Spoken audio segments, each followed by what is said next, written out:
Good evening, everyone out there in internet land. I am Geoff. With me is Tiff. Hello. Yes, that's right. That over there with the spreadsheet is Tiff. That's not Jim. We are the League. It is Saturday evening or Sunday morning, depending on where you are in the world. And that can only mean one thing. It's time for the WWE Fantasy LoG. And yes, this week we are without Jim because he is at Kineticon this weekend. So I'll be hosting this thing, and yeah, we'll see how this goes. So I'd also like to apologize to everyone out there because we didn't have a news roundup this week because, again, Jim was at Kineticon. So we have skipped the news this week. I will be going over one thing, though, right now, and it has to do with pay-per-views because I think this bears mentioning. I won't be going over any other news articles. I don't have any up. And this is kind of a big thing because WWE has moved TLC, which was the October pay-per-view, to December and canceled Clash of Champions. So TLC is now the December pay-per-view. There is no Clash of Champions. As of right now, the only special in October is the Super Show in Australia. So as of right now, WWE technically does not have a pay-per-view in October. However, there is a rumor going around that WWE is looking to resurrect some of the WCW pay-per-views, or at least you'll use their names, which is interesting considering they just canceled Clash of Champions. Go figure. But because of this rumor, people are speculating that WWE may announce that for October, replacing TLC, they're going to bring back Halloween Havoc. I don't know if that's true or not. We'll have to wait and see. But yeah, as of right now, WWE is mucking around with pay-per-views, and October doesn't have one. Also in the rumor mill is that WWE is potentially planning an all-women superstars pay-per-view. Some theorize... That'll be interesting. Yes, it will. Some people theorize this is we're really fucking sorry to all the female superstars and the fans of female superstars because of the not-so-greatest Royal Rumble in Saudi Arabia, where, women are banned from the country from competing, so yeah. So that's going around, so we'll have to see what they do with that. I'd love to see that. But yeah, so that's our news roundup for this week. I just wanted to go over the pay-per-view stuff because I thought it bared mentioning. So far. Oh, you have some things? No. All right. So we'll go over to Tiff, and let me go ahead and now formally, whoops, I don't want to do that. Formally, God damn it, stop. Present Tiff to everyone. There we go. And so you can see our scores from last week. She has caught up. Thank God for Tiff, because my dumbass forgot to ask Jim for the Excel spreadsheet. So if Tiff didn't have the spreadsheet, we were screwed. So thank you, Tiff.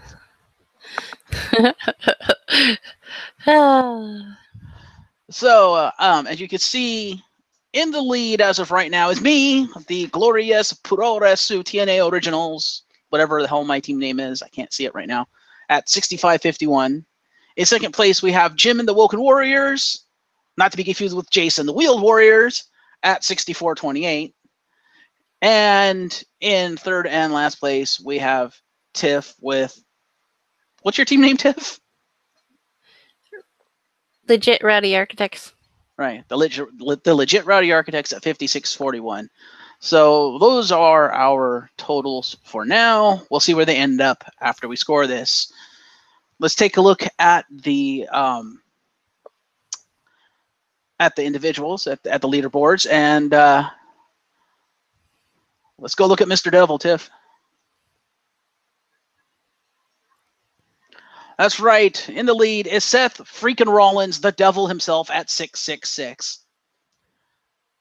We have in second place, number 2, Braun Strowman at 615. Number 3, the United States champion, the charismatic enigma, Jeff Hardy, at 481.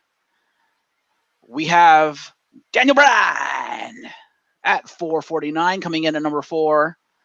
We have coming in at number 5, Drew Gulak of 205 Live at an even 400. In sixth place, this man right here, the Balor Club, Finn Balor, or as they're calling him, the Extraordinary Man. God, that's a lame gimmick. At 383. We have the phenomenal one, AJ Styles, coming in at number, is that 6? 7? Nope, 7. At 374. Number 8, we have the big dog, Roman Reigns, who WWE can't figure out what the hell to do with because they want to push him, the fans fucking hate him, and they're kind of in limbo with him at 369. We have KO Kevin Owens at 331, coming in at number 9, and rounding out the top 10, the heart of 205 Live, Mustafa Ali at 326. So that is your top 10 on the leaderboards. Quite an impressive leaderboard. So feel free to go ahead and alphabetize that for easier scoring if you would like. It's up to you. You're going to be the one writing everything in, so. All right. So, since Jim's not here, I'll be doing Raw. So let me pull up the Raw results here. And we're going to kick things off in, let's see, where are we? We're in the TD Garden in Boston, Massachusetts. And it is the go-home show for Extreme Rules. And for a go-home show, it's not too bad. Of course, I didn't watch Raw. Did you watch Raw, Tiff? No, I did not.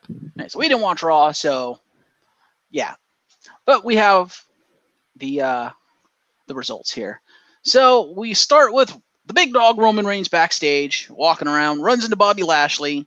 Reigns tells him to get out of his way so he can go to the ring, and Lashley says, all right, go ahead and go out there. Call me out like I'm hoping. If you do, I ain't coming out to talk. I'm going to come kick your ass.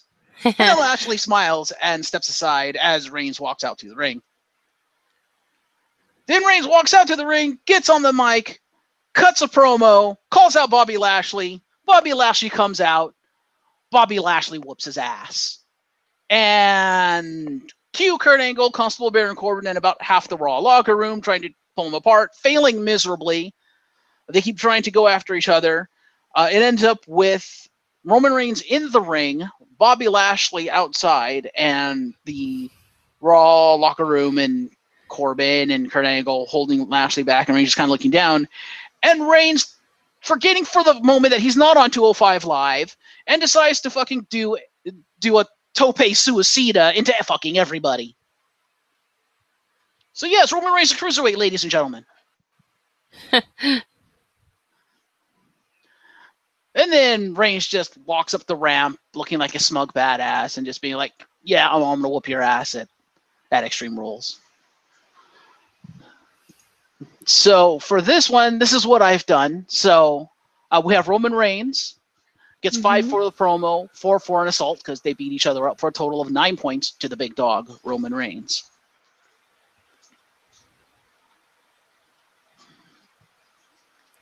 Total of 9? Total of 9. I'll give him 378. All right. And Bobby Lashley gets the same 9 points for the same thing. Cutting the promo and beating up Roman Reigns.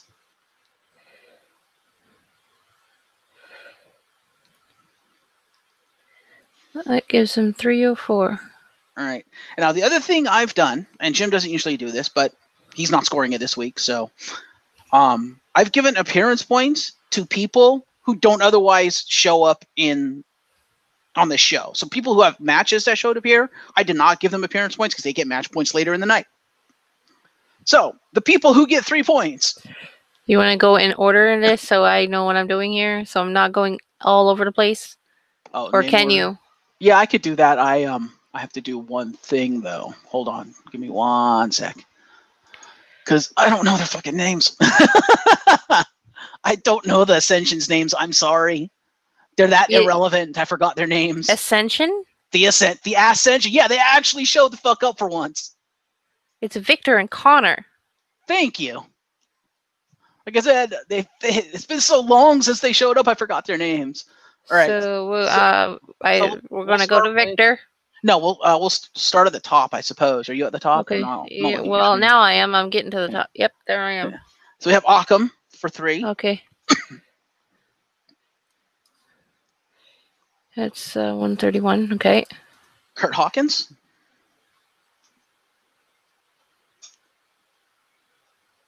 Kurt Hawkins. For 3. Yeah. And Okay. Connor is with a K, right? Yes, Connor's with a K. Connor for 3.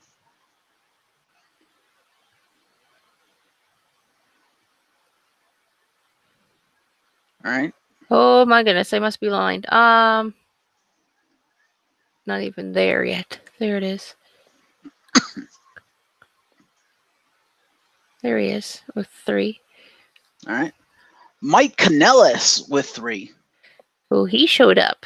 I assumed it was him. He had a big ass red heart on his ass, so I assume it was him. Because the love gimmick and all that with Maria. Mm-hmm. Alrighty. We have. Let's see who's after this one. I would say Rezar with 3. Rezar. Yeah. Nope, too far. Rezar.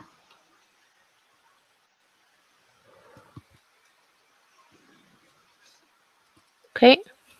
Rhino, the Man Beast, with 3. Yep. Titus O'Neil of Titus Worldwide for 3.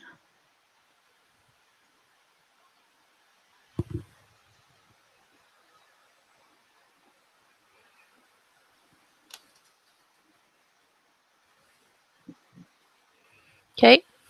And the last one is Victor of the Ascension.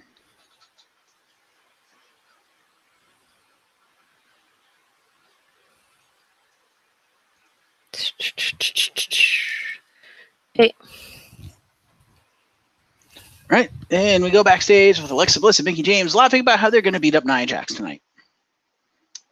Then we come back from commercial, and we have Alexa Bliss and Mickie James versus Natalya and Nia Jax, a.k.a. a squash match, because, come on, who's going to stop Nia Jax? Basically, it starts with Nia Jax, Mickie James, and they go back and forth as much as you can against Nia Jax, and Mickie tags in Alexa, and Nia tags in Natalya. They have a decent back and forth. Natalya tries for a sharpshooter. Bliss gets out. And they go to break. They come back from commercial, and Mickie James is apparently the legal woman. So apparently they tagged in the middle of the commercial. Good job, WWE. And so it's Mickie versus Natty, and they're having a decent wrestling match, I suppose. And Mickie tags in Alexa Bliss with a whip assisted slap to the face, choke in the corner, snapmare, blah, blah, blah, lots of moves. But Natty refuses to stay down because she's a Neidhart. And she drags her back over, tags in Mickie again, Bliss does, and Mickie goes back to work on Natalya. Eventually, Natalya smacks Mickie James into the corner and crawls over to tag in Nia. Nia just basically ends Mickie right then and there. Just, no, Mickey's not going to win this. And Mickie does not win this because Nia is just like, you may be a legend, but you're beneath me, and you don't get any offense. So, shoulder thrust, multiple shoulder thrusts in the corner, followed by a stinger splash, followed by a fucking headbutt. All this from Nia Jax. No offense from Mickie James. Fireman's carry into a military press drop, which is her signature. And then her Hulk Hogan leg drop. So literally, it's just all offense from Nia from the point she gets tagged into the end of the match. So your winners, Natalya and Nia Jax by pinfall. Nia gets the win. And then immediately after the match, Alexa Bliss slides back in the ring with a kendo stick and goes to work on Nia and Natalya. And beats the crap out of them with a kendo stick. Until Nia finally, after several shots, catches the kendo stick and pulls the kendo stick away from Alexa, who slides the hell out of the ring because she is not about to get kendo stick whipped by Nia Jax. Nia Jax, trying to show power, takes the kendo stick and snaps it over her knee and throws the splinters at Alexa Bliss on the floor. So, yeah, this is basically just a hype-up match for the title match at Extreme Rules. So we'll go over to the losers. We'll start with your women's champion, Alexa Bliss. She gets 5 points for the match, 4 for the after-match assault, 3 for the weapon use with the kendo stick, for a total of 12 points. Yeah, she did fuck all during the match.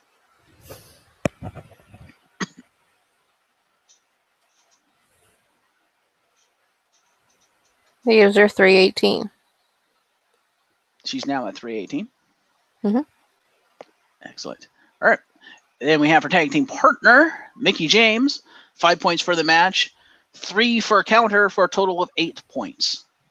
Apparently Jim saw a counter in there somewhere, so I'm not going to question him. That gives him the total of 95 points. All right. We'll go over to the... Excellent. We'll go over to the winners. We have Natalya Neidhart at 5 for the match, 15 for being on the winning team for a total of 20 points.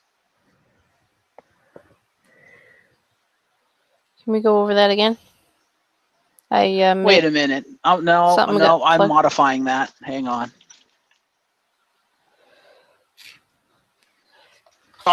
So she has 5 for the match, 15 for being on the winning team, and I'm giving her 1 for the sharpshooter because I'm assuming she put it in and then they got out of it. So yeah. I'm giving her 21. 21 points to Natalya. Okay, so 21 points to Mickie James? Natalya. Oh, sorry. I thought you did Mickie James's points already. Yeah, I did. I don't know. 8, so that gives her 281. Nope. Ah, where is that coming from? Wouldn't that be 288? Thank you, yep. All right, and your winner, the challenger for the women's title, Nia Jax. And she has 5 for the match, 20 for winning the match, 1 for the... Well, actually, she should have 2 moves. That should be 2 moves. For the military press slam and, of course, the leg drop, which is her finishing move. And 5 for a promo, which... she cuts a promo at some point. I gave her promo points. I think it's immediately after the match she does that. Anyway, it's a total of 31 points for Nia Jax. Yeah, because immediately after commercial break, it comes back and she's backstage and she has an interview. So I gave her the promo points for that in there.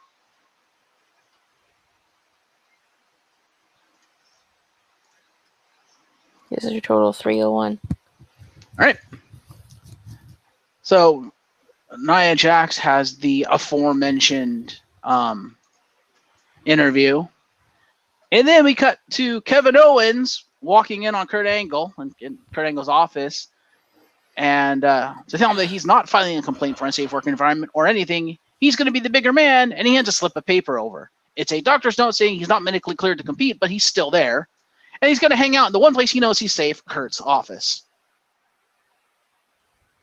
Now, we'll give him his points later because this promo continues through the night, and I've given the promo points further down the line. So, we cut back to the ring of the commercial for Mojo Rawley versus No Way Rose. This is pretty much your standard match between Mojo Rawley and No Way Rose, with No Way Rose getting buried via Mojo Rawley's Alabama Slam. So, No Way Rose gets 5 thanks for showing up points. Because literally it was a squash match. Yep, just 5 for being in the match. And then we have your winner, Mojo Rawley. 5 for being in the match, 20 for winning the match, 2 for moves, total of 27 points to a Mojo Rawley.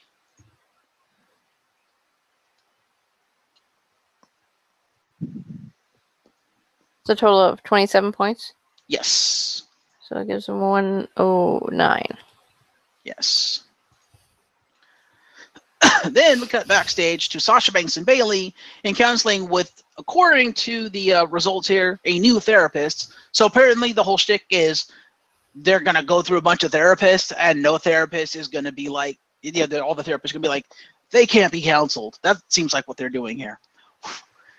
That's if these results. Team Hell No all over again. Well, except Team Hell No was always with the same therapist. It was with the guy that was there last week. But this is new therapist, so I'm assuming they're going to go through multiple therapists. So it's just your standard promo bit with Sasha and Bailey in therapy. You know, Bailey says Sasha will only ever care about herself. So promo to Sasha, Bailey, which is 5 points apiece.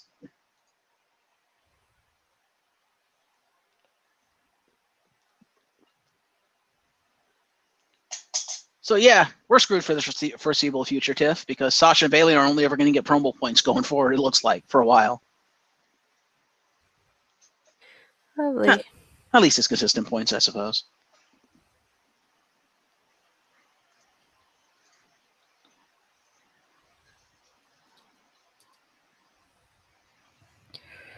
All right, you got them both? Yep. All right. Then we cut to a hallway with Seth freaking Rollins, the CrossFit Jesus himself, and he runs into Jinder Mahal and Sunil Singh. And apparently they're trying to figure out what they want to do with Jinder because he's apparently once again doing his whole pacifist gimmick. He's like, life is beautiful and should be embraced instead of burning it down. Which, really, Jinder? And he tries to sell Seth on chanting his mantra. Rollins says he never thought about it that way, and maybe he's burning pieces of his soul, and asks Jinder to teach him. Mahal starts on his chant, and Seth slips away awkwardly. So, 5 points to Jinder Mahal for a promo, and 3 to Sunil Singh for a silent promo, because Sunil didn't say anything.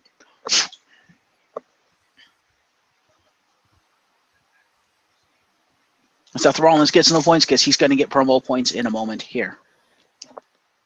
So let's just lump it all together with Seth is what I did.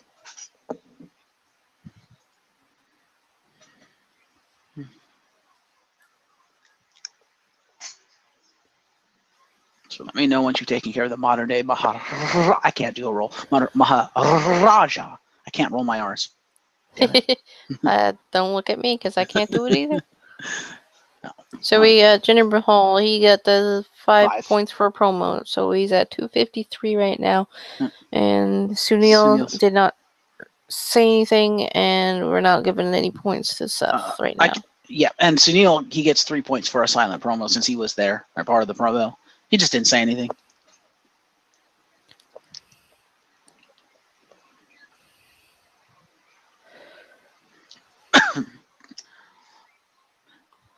Let me get to why I didn't give Seth points for that, because literally the next bit is Seth Rollins walking out to the ring and cutting a promo.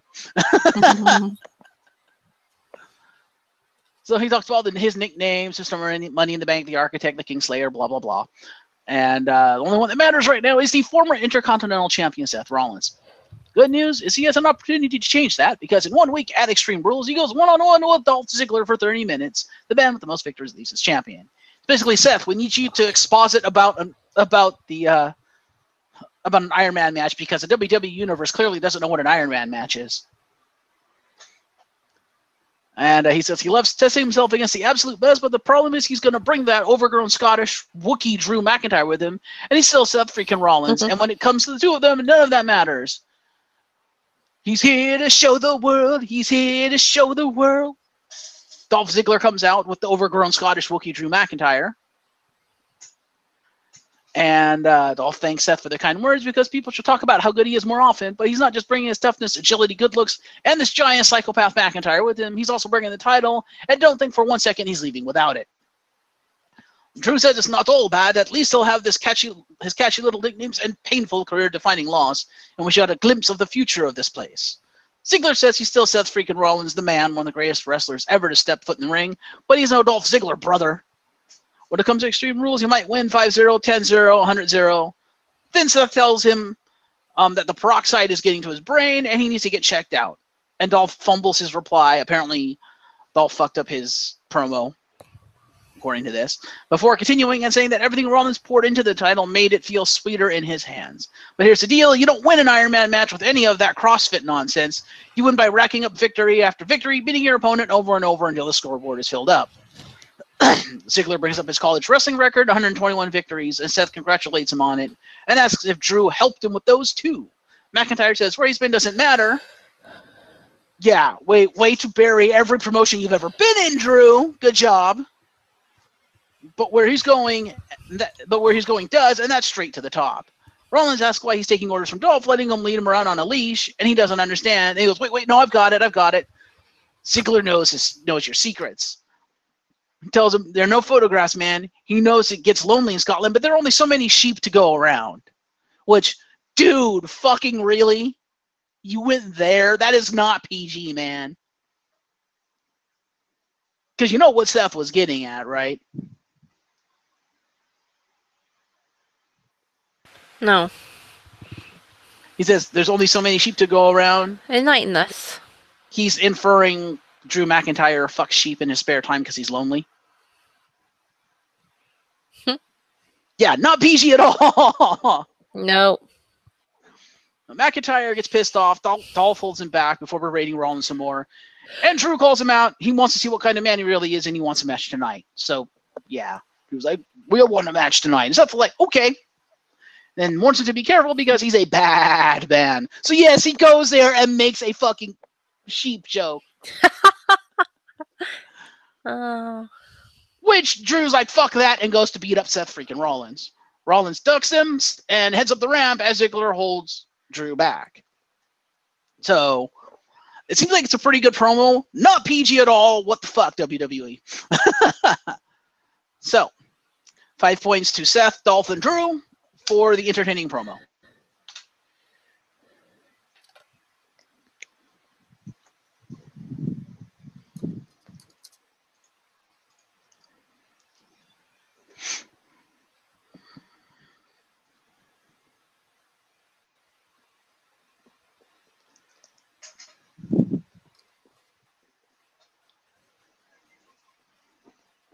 Kind of it makes me go back and see if I can find that promo, see if WWE has a full promo on there online and watch it, because that seems like a pretty entertaining promo.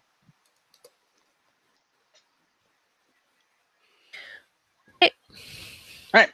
So we cut backstage and we see the B team and we see Curtis Axel putting on his Matt Hardy wig and just looking at himself in the mirror when Bo Dallas rolls up behind him in his Bray Wyatt gear, and Axel for a moment thinks it's really Bray Wyatt, and Bo's like, no, it's not. It's his younger, not as famous brother. And then they go out for their match. Cut to commercial, back to commercial. B team's in the ring. They cut a promo making fun of the Deleters of Worlds because they're dressed up as them. Axel says they'll dethrone the delusional Deleters of Worlds at Rules of Extreme and become the Raw Tag Team Champions. So basically he tries to cut a broken Matt Hardy promo. And Bo pledges to devour their souls with a side of rice and beans, maybe even with avocado if it's in season. Little salt and pepper, it's going to be a buffet. Cut to the Titantron and a smoky room with the Deleters of Worlds. Matt Hardy's had enough erroneous dialogue from these mendacious monkeys, and the time for fun and games is over. And Bray Wyatt, back from basically gymming, driving, and totaling his car. Which is basically what he did. He's apparently not hurt, or not that hurt, because he's there in wrestling. Wyatt says, laughter is contagious, and so is fear. And the B team have been infected, but they have the cure. Wait, he rhymed? Really, Bray Wyatt? You did a rhyming promo? Oh, my God. And Matt says they'll eat and delete them at Extreme Rules, but Bray doesn't want to wait on account of them being here and all. Ooh, And the Leaders Worlds appear in the ring. And the challengers make right for it. And we have a match, Bo Dallas versus Woken Matt Hardy.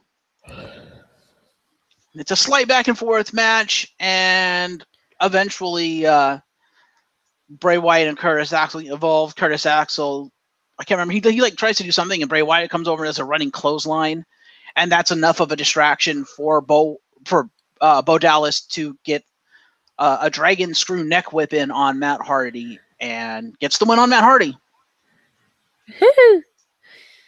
Win points for me. Yep.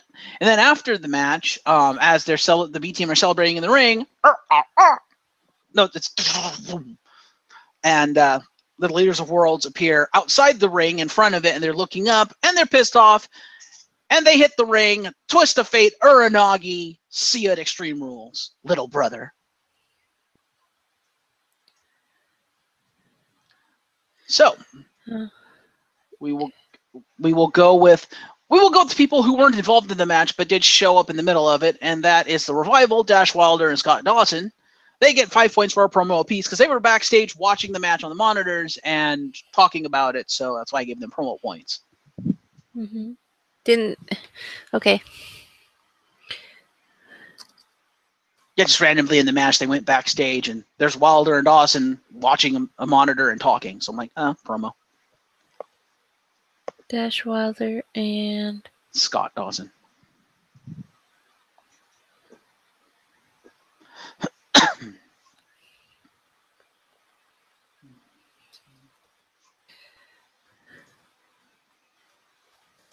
Okay. All right, now we go to our losers. Go to Matt Hardy. Boken Matt Hardy, sorry. 5 for the aforementioned promo, 5 for being in the match, 4 for the post-match assault, 1 for the twist of fate. Total of 15 points to the Woken one.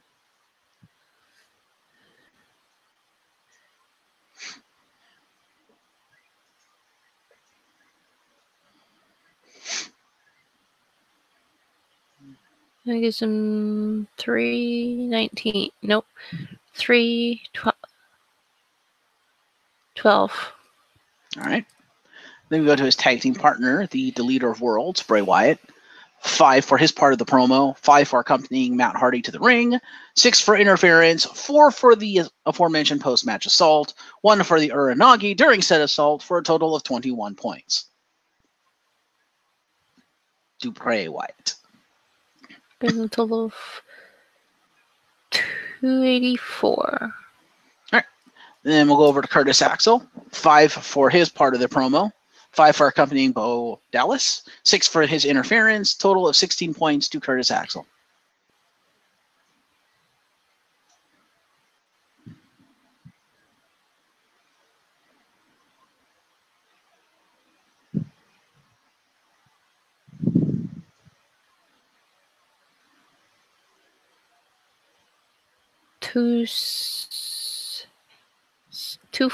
Nope.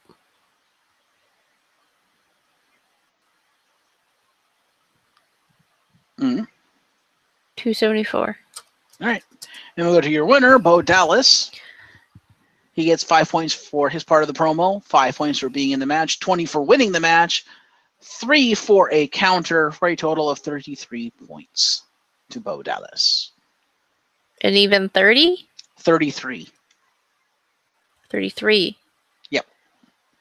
Gives him 256. All right. Then we cut backstage, and we see Liv Morgan and Sarah Logan preparing for their match, and Tyler Breeze is with them, offering a makeover by way of T-shirt to Liv Morgan and Sarah Logan. They say they don't do fashion, they riot, and they are like, thanks but no thanks, and leave before they go to break, because they needed something to do with Tyler Breeze since Fandango's going to be out for 6+ months. So, promo to them. To Tyler Breeze, Liv Morgan, and Sarah Logan.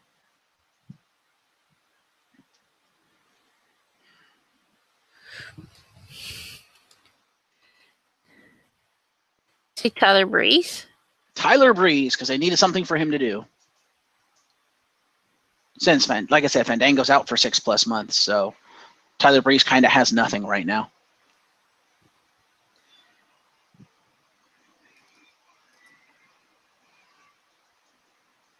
It's the wrong person. Nope, that's right. Okay. And then Liv Morgan.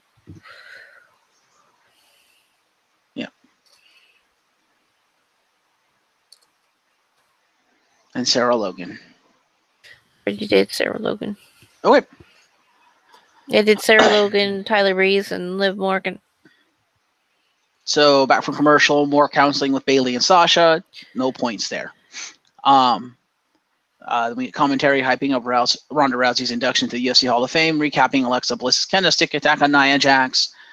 Then we get a hand cam promo from Alexa Bliss about how great it felt to hear the stick hitting Nia's flesh over and over again. So apparently they're going with a dominatrix gimmick for Alexa Bliss now. So yeah, all she needs now is the black leather and we're good. That was just a small taste of what she's saying for Sunday, and that rookie Ronda will be sitting at ringside to see her end Jax for good. 5 points to Alexa Bliss for a hand cam promo.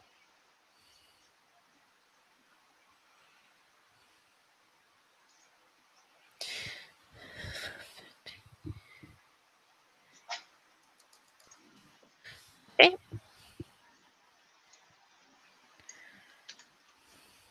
All right, hang on a sec. I need to move here. All right. So then we go out to the ring for Ember Moon versus Liv Morgan, where WWE really shows off they don't know what the fuck to do with the Riot Squad without Ruby Riott. So they have a match, if you could call it that. And Ember Moon fucking destroys Liv Morgan. Because Ember Moon. That's pretty much all you need to know. So we have Sarah Logan, 5 points for accompaniment, 6 for interference, because she did try to interfere and failed. Total of 11 points to Sarah Logan.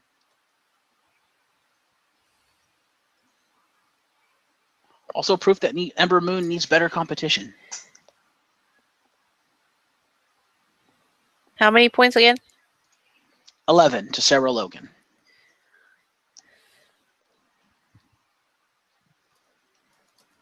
Okay. We have Liv Morgan, 5 for being in the match. That's it. She did nothing.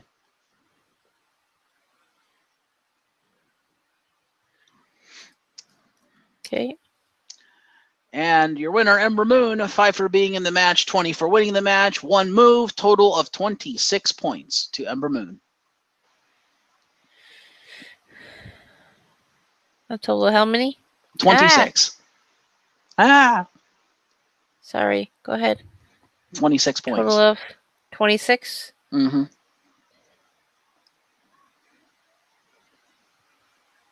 $256. Nope, that's not right. It's 26 points. All right. Good? It was 260. All right. Then we got backstage. Finn Balor smiling outside a locker room, preparing for an interview. And the interview starts, and he starts answering. And then Bobby Roode walks up and says they're cut from the same cloth. Both good-looking, good hair, great abs, and unstoppable in the ring. Constable Corbin can say what he wants, but when it's time to perform in the ring, nobody's better than Finn Balor. And when all is said and done, they're going to be not glorious, but victorious. And Finn says, yeah, since you mentioned it, we are also going to be glorious. And Finn says, it's funny that Corbin thinks he's the brains of the operation, when all he does is go around telling people Balor's half as big, tough, and strong, but he's not half of anything. He's twice as good, and he and Bobby could talk all night about how tough they are, but they like to do their talking in the ring. And then it cuts to commercial. So 5 points to Finn Balor and Bobby Roode for a promo.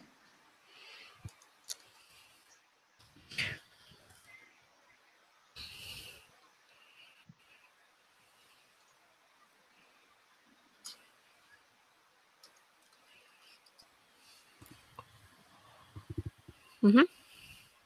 All right. So then we cut back to Kurt Angle's office. Owens is still there doing goofy stuff. And, SFA. What's that? He's doing SFA. There you go. And Drew McIntyre and Dolph Ziggler walk in, and Kurt adds a stipulation to the match of Drew McIntyre versus Seth Rollins of, if Drew loses, he'll be banned from ringside at Extreme Rules. KO, according to this recapper, kvetches about favoritism, and Dolph agrees, at which point McIntyre says Rollins isn't making it through this mountain tonight. So, yeah, I didn't get promo points for that because they already have promo points for the evening. I just figured it's a continuation of it. Then we cut to the ring, and who wants to walk with Elias? Because he's back with guitar, singing a song. Back again, can. Yep. plays a few bars, says it's been 2 weeks since his last performance, and he knows that it feels like a lifetime, but he does everything for a reason, and he's been in the studio recording his debut album. It's real, it's happening, and it's because of the universal truth that WWE stands for Walk with Elias. Am I the only one who really hopes that WWE Music is producing an Elias album? I think that'd be awesome. Probably. Because I think he's better at guitar than he is at singing. Yeah. He then launches into a song running Rude and Balor down as having the personality of a toilet seat and Boston being a terrible city because heel.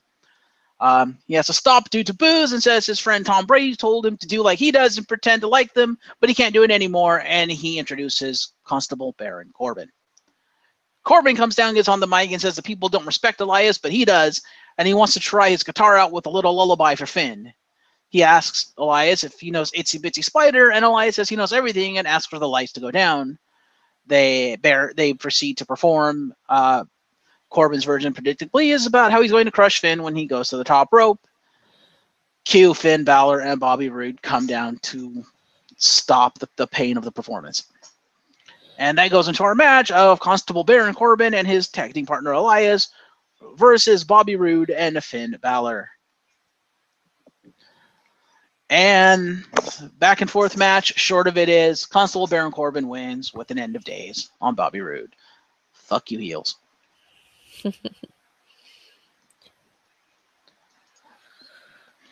So we'll go to our losers. We'll go over to Finn Balor, who gets 5 points for being in the match, 3 for moves, for a total of 8 points to Finn Balor. Total of 8? 8. To Finn. Whoops. Yep. That's not what I meant to do.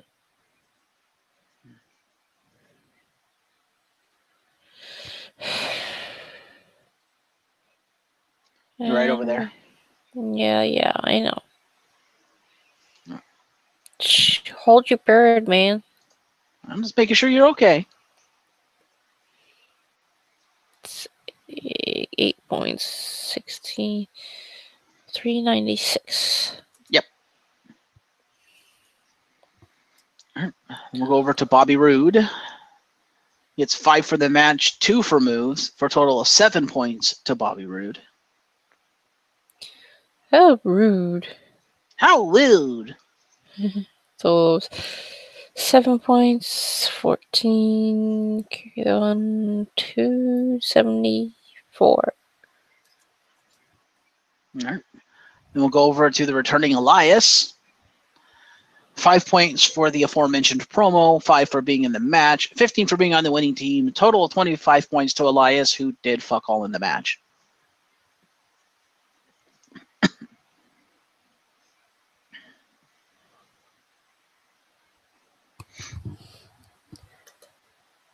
$25. 25. 11, 9, 10, 301. All right. And your winner, Constable Baron Corbin. He gets 5 points for the aforementioned promo, 5 for being in the match, 20 for winning the match, 2 for moves, for a total of 27 points to Constable Baron Corbin. How many again? 27. That puts him at 230. 230. Yep. Right. But it's not 2:30 a.m. No. And now, 3:17 a.m. let's give the points where they are due. We cut back for the final time to our general manager's office. Kevin Owens is eating a sandwich, offers Kurt a bite, when Braun actually walks into the door, and Kevin Owens shits himself. Angle tells him to relax and that to save the match for Sunday, which he makes official, and he goes, "Oh, and by the way, just so you can't run the fuck away, Kevin, we're putting this in a steel cage." And Kevin Owens shits himself for the second time that night. And there's apparently a smell in Kurt Angle's office because in the previous bit, Kevin Owens took out air freshener and started spraying it around. I was like, "What is that?" And Kurt was like, "It's the stink from last week." So Braun smells it, goes, "What is that smell?" Pulls the air freshener out. It's fair.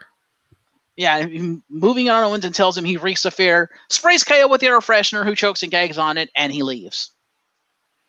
So 5 points to Braun Strowman and Kevin Owens for a 3-hour-long promo.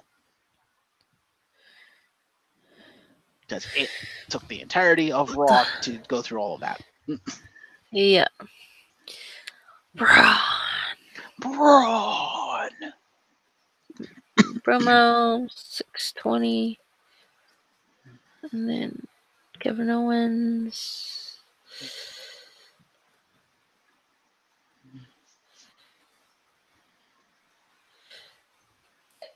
Oops. Pardon me. Sorry.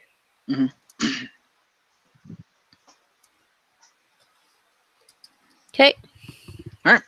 And then we got back from commercial for our final promo from the Big Dog. It's just an interview basically hyping up his match with Lashley, so no points there. Roman Reigns, shut up, you can't talk. And it's just hyping up Extreme Rules. And then we cut to the ring for our main event, Drew McIntyre with Intercontinental Champion Dolph Ziggler versus Seth freaking Rollins. And Drew wins, so he's not banned. So have fun with that, Seth. Reading this thing, or at least skimming through it, seemed like it was a pretty good match between the two of them. But Drew McIntyre does, as I said, get the victory with his finishing move, the Claymore, after Dolph Ziggler interferes, and Seth beats up Dolph Ziggler, turns around right into the Claymore, 1, 2, 3. So, we have your loser, Seth freaking Rollins. 5 for the match, 4 for the main event, 10 for moves, for a total of 19 points to CrossFit Jesus.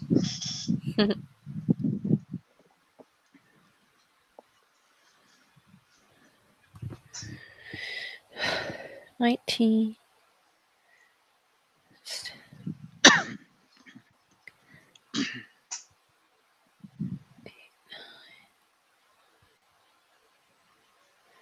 $690. All right. Then we go to your reigning Intercontinental Champion, Dolph Ziggler. He gets 5 for accompaniment, 6 for interference, total of 11 points to @heel Ziggler.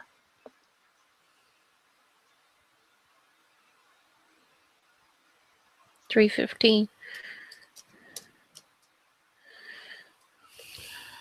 And your winner, the chosen one, Drew McIntyre. 5 for a match, 4 for the main event, 20 for winning the match, 5 for winning the main event, 5 for moves, 6 for counters, total of 45 points to Drew McIntyre.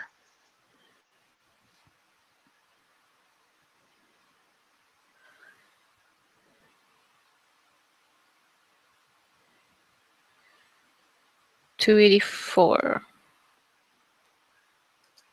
Oh, that sounds about right. All right. And that is Monday Night Raw. Let's head over to the happy totals. Refresh. You got to refresh Man. the team window, not this one. No, it still works this way. Really? Oh, okay.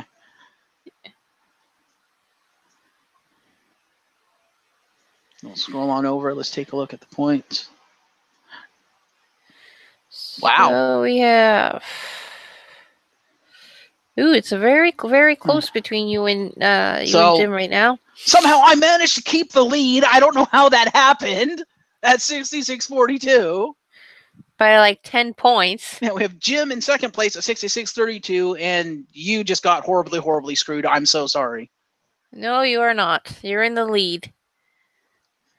And I have 50, my which team actually is not 58-71. Bad. It's still closer than it's been.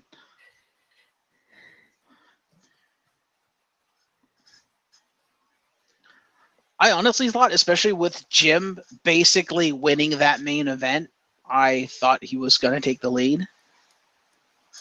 I'm surprised he did not. Anyway, moving on to SmackDown Live, and I will turn it over to Tiff, who has the scores for that and the recap. Here we go.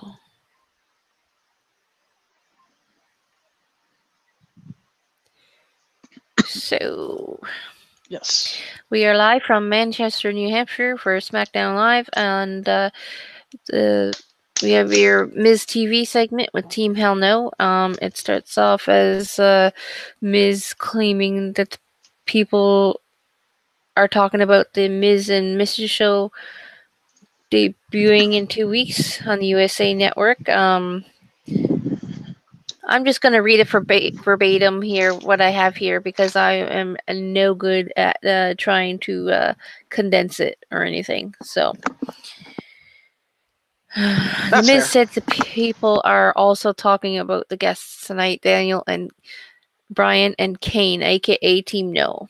Kane's music hits first, and he walked out first for the team. Daniel Bryan's music hits, and the crowd made a lot of noise with the yes chants for him. Bryan was wearing his new Team Hell No t-shirt that looks awful. Bryan and Kane faced the Bludgeon Brothers at the SmackDown Tag Team titles at Extreme Rules. The interview started with tension between Miz and Bryan, with the fans wanting Bryan to punch Miz in the face, but Kane stopped his partner from doing it. Bryan said he'll be professional. Miz did his my hands goes up and your mouth goes shut routine with the crowd, and apparently there was a nice Kane for mayor sign in the crowd.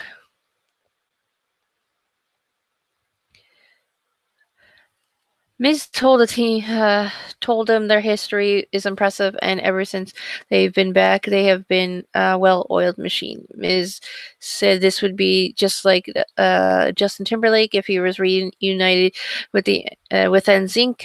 Miz asked if they are ready for the Bludgeon Brothers. Kane piped up and said, first of all, NSYNC will never reunite. And Kane told Bryan that JT is too big for a star. Might be true. Kane put over the Bludgeon Brothers for being great tag team champions, but they are not Team Hell No. Miz queued up a video showing Team Hell No. A video aired showing the Team Hell No reunion a few weeks ago, along with clips of their history. The clips included Kane attacking Bryan when they had a feud in 2014, with Kane delivering tombstones to Bryan all around the ring. It ended the clip of Kane laughing. Miz apologized for the footage and that Kerwin and the truck would be fired. Heels lie, as we all know. Miz tried to ask Bryan something, but Bryan said that we know what he's trying to do by stirring the pot. Bryan said that it's not working because he's the Miz and he's terrible at everything. Fans chanted yes for that. Bryan said the only thing that Miz is worst at is wrestling. Wow.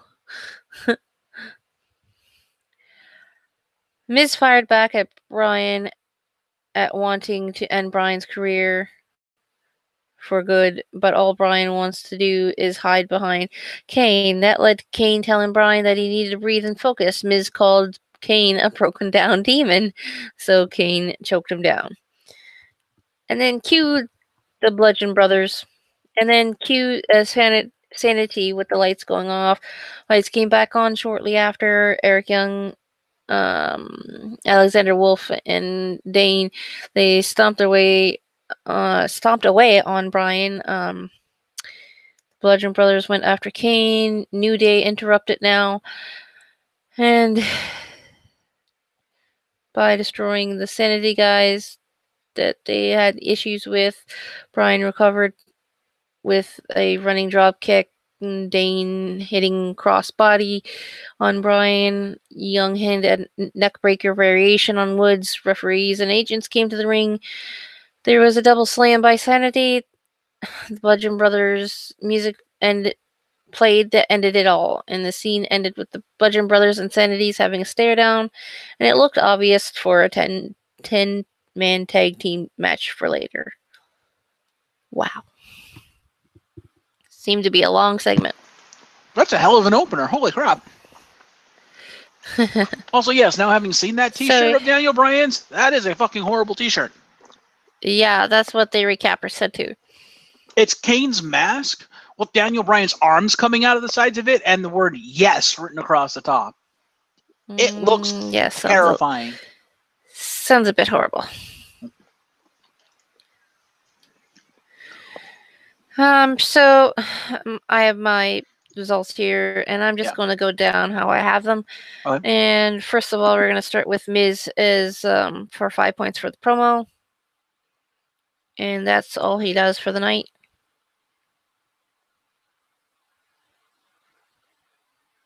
Duh, Miz.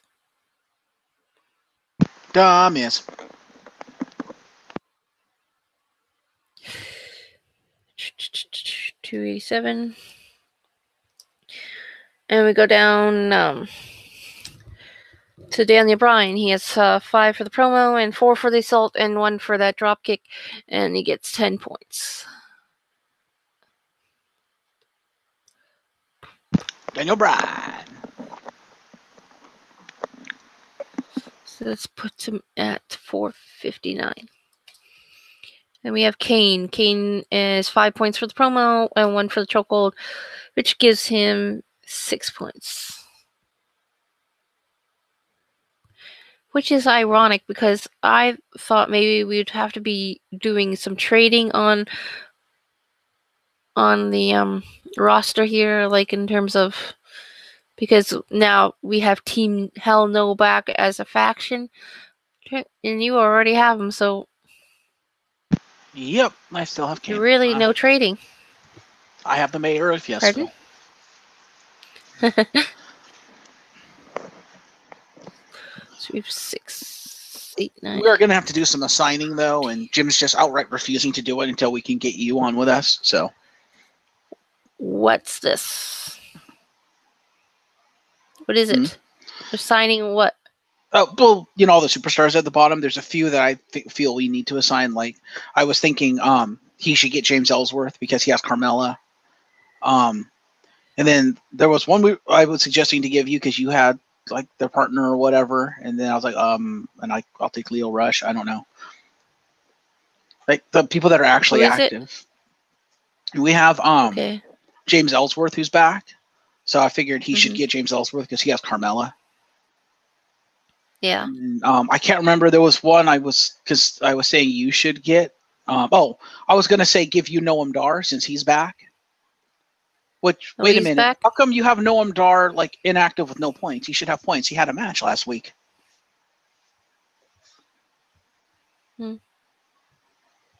Because when I went back and tried to recap, I didn't go through the whole thing, so I didn't see it on anybody's active roster, so I didn't give him any points. But I will go back in the video after we're done here. Okay. That can give you his points. But yeah, since he's back, I was like, well, they're obviously pushing him, so I was like, give you Noam Dar, and I'll take Leo Rush or vice versa.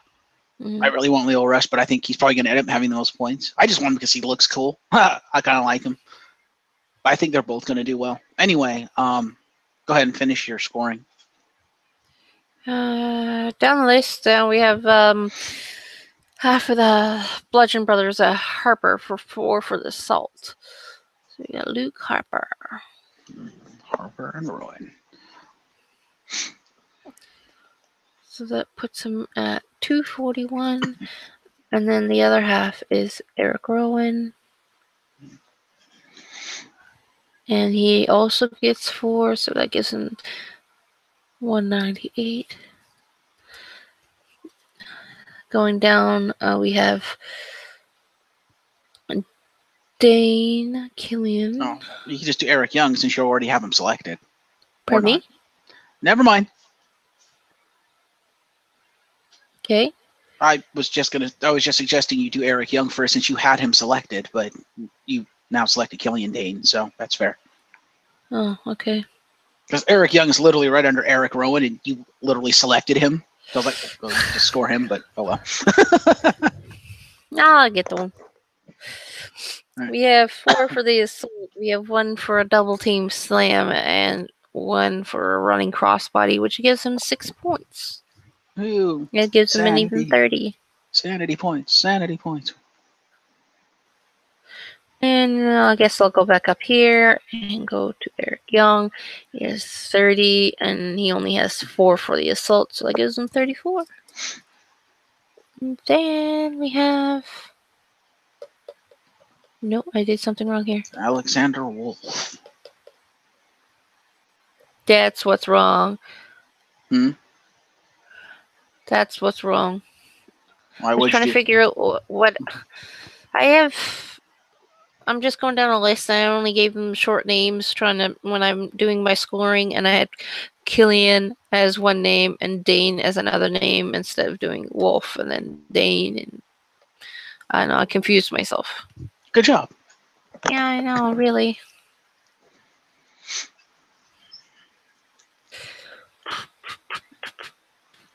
Oh, there he is. Okay, we have only... We have 4 for the assault, and then 1 for a double slam, gives him 5 points, so it gets 29. And the New Day.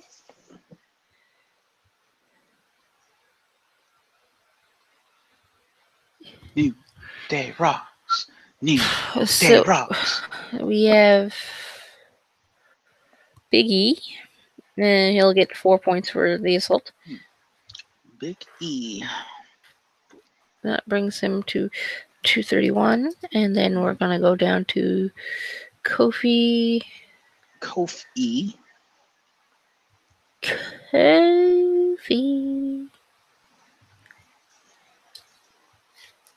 That's it. Yeah, there you go. And then we have 4 points, so it's 175. Xavier.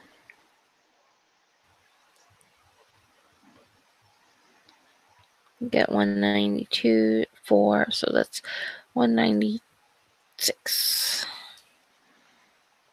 All right. Am I missing anybody? Because I feel like I'm missing somebody. You see, you did Team Hell No. You did the Bludgeon Brothers. You did Sanity. You did New Day. You did The Miz. Sanity. That's everyone that was out there, right? Okay. Yeah. So you got everyone. I don't know. I guess for some reason I thought there was somebody else. Unless someone else came out with The Miz. But as far as I know, Miz is alone on SmackDown. Okay. Excuse me. Mm-hmm.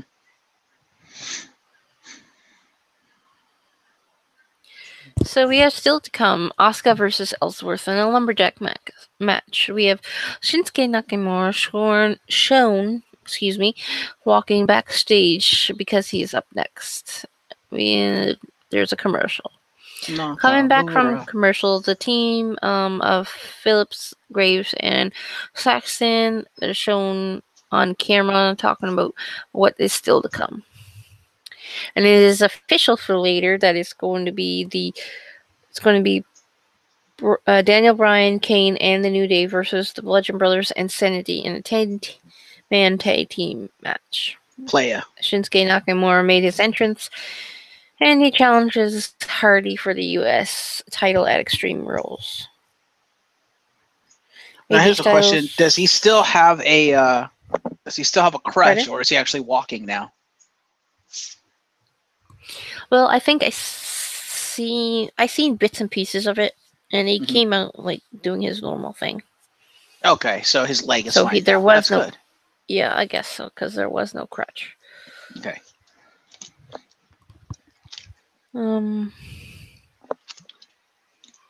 So we have AJ Styles. He's up next. To a good ovation, the WWE champion defends his title against Rusev at Extreme Rules. Rusev made his entrance with Aiden English, and he said that he didn't care. Styles thinks because Rusev is coming to Extreme Rules to destroy the house that AJ Styles built. Fans chanted Rusev Day. Rusev said after he wins his first WWE Championship, they will celebrate on the greatest day of them all, that will haunt AJ Styles forever, and that's Rusev Day. Next up, we have the match, but it is not for the WWE title. And so first off, pardon? I was going to say, you're not going to give promo points to everybody? Oh, right. I was just going to rattle on. Like Shinsuke should get promo points, AJ should get promo points, Rusev Day should get promo points.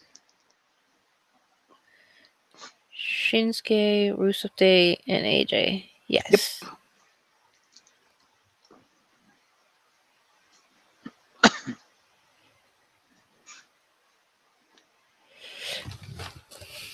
Because you said Shinsuke came out and challenged Jeff Hardy for the title, right? Yes. Yeah, so that can be counted as a promo. 273.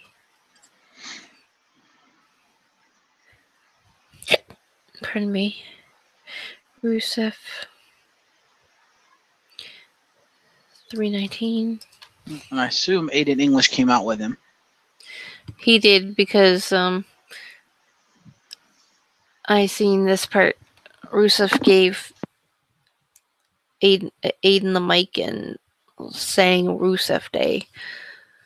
Saying the words Rusev Day. Rusev for the promo. Day. Yeah, pretty much.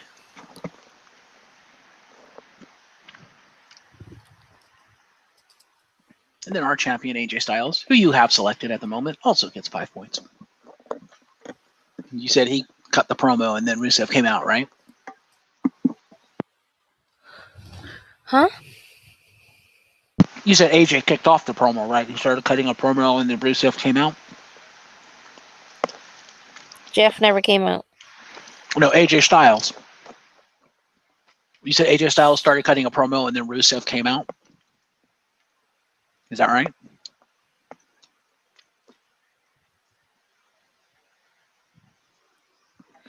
I don't know. For some reason, you keep cutting out on my end. I think it has something to do something. I'm not sure. That's weird. Am I still cutting out now? Yeah, but who are you saying it keeps coming out? I said AJ Styles cut a promo, right? He started cutting a promo and then Rusev came out to interrupt him. Is that right? Rusev Day. Rusev Machka.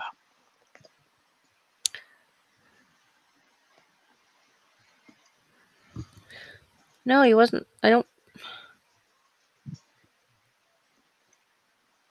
No, it doesn't. The recapper doesn't say that he was promoting anything.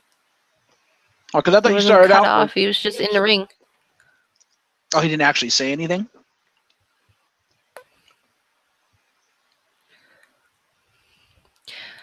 Okay, so continuing on. Oh, it's just trying to make sure we have accurate points. That's all. You got the promo. I gave him the promo points. I know. I just wanted to make sure he deserved them. That's all. Because like I said, I remember you saying when you were reading the recap about him like cutting a promo about like he's gonna beat Rusev at Extreme Rules or whatever, and then Rusev came out. But I just wanted to make sure I heard that right. Yeah. So it starts. AJ came out to an ovation and that he's going to defend against Rusev at Extreme Rules. Okay, so AJ was already in the ring, I believe. That's how that's what I take from this. And Rusev made his entrance with his body in English. And like I said, he said that he didn't care what AJ Styles thought, and that he'll destroy the house that AJ Styles built at Extreme Rules, and fans chant Rusev Day. Okay. And so on and so forth. So yeah, it does sound like AJ actually cut a promo before he came out. So cool. We're good. Okay, we're good? We're good. Okay, so the match, it's not a WWE title match. And Styles hits the drop kick right off the bat. And Nakamura rolls to the floor. And it leads to a commercial right away. Okay. The match returned with Rusev on commentary while English sat beside him. Styles hit Nakamura with a forearm when Styles went to the top. Nakamura tripped him up to knock him down to the floor. Nakamura whipped Rusev into the barricade. Back in the ring, Nakamura grounded Styles with a chinlock. Rusev said he doesn't have nerves. He's got the best training camp. He's been ready for 4.5 years, and he'll prove it. Rusev talked about things that he's done in his career. Styles fought back with forearms, but Nakamura kicked him in the back of the neck. Nakamura went for a front suplex. Nakamura went for a Kinshasa, but Styles got a roll-up for 2. Styles with an Enziguri kick sent Nakamura to the turnbuckle. Nakamura set up Styles on the top, followed by a running knee to the ribs. Rusev ripped on Phillips for not remembering that Rusev put Styles in an accolade last week. Nakamura hit a front slam for a 2 count, and Nakamura went for a kick. Styles caught it, and Nakamura hit a kick in the head for 2. Then it went to break again. Okay, then. So apparently, is Nakamura only not like injured anymore, but he's also been cleared to wrestle because he's wrestling a match. Okay, then. He's obviously fine for Extreme Rules. Yep, obviously. Nakamura. So we come back from break, and Styles is in control of the match. He comes back with strikes to the face, followed by a clothesline. Styles with a leaping clothesline against the turnbuckle. Nakamura escaped, and he does his "come on" hand gesture. Come on! Excuse me. And Styles nailed the fireman's carry neck breaker for a 2 count. Rusev wondered how Styles can pick him up, and that shut up Saxton. Styles wanted a Styles clash. Nakamura avoided it. Ooh, I missed that. Oh, no, that didn't count. You mean that didn't count? Well, it doesn't sound... He avoided it. It doesn't sound like an escape. Well, it's avoidance or counter. He gets counter points for that. Avoidance or counter. Okay, I'll add that in when I do the points here. Okay. I went for a triangle choke submission. It looks like Nakamura went for a reverse exploder suplex. Styles landed on his feet and said, "Come on," and the fans loved that. Styles sent Nakamura to the floor. He also jumped over the top with a forearm smashed on Nakamura on the floor. English got up to yell at Styles, so Styles decked English with a punch. Nakamura capitalized with a kick to the head. Nakamura went for Kinshasa. Styles moved, and Nakamura hit English with the knee. Styles sent Nakamura into the ring post. Styles set up for a phenomenal forearm, but Rusev tripped him. And the match went on for 16 minutes, so it's a disqualification ending. And Fuck AJ you, Styles wins. Rusev. Yes, AJ Styles wins. AJ Styles wins via disqualification. Fuck you, WWE. Fuck you, Rusev.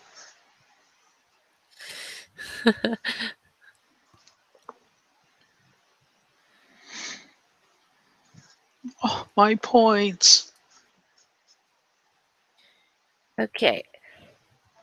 So we have, I guess I'm just going to go in like I have it here on my sheet. Mm-hmm. AJ Styles has 5 for the match. She has 1, 2, 3, 4, 5 moves and an unintentional DQ win. Right, which basically he gets no points for, right? Which is 10 points. He gets 10 points for.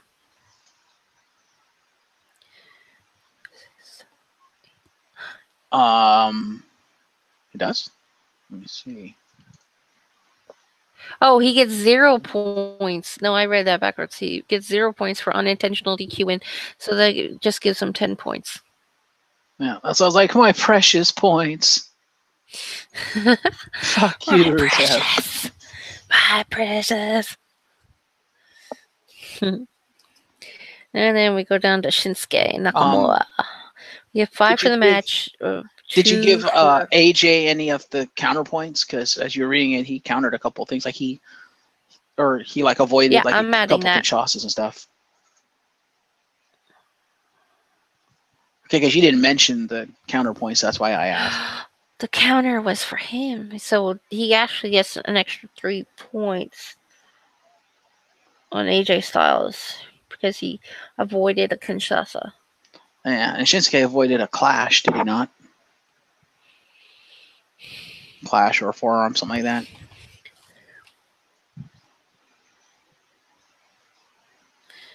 Let me see here.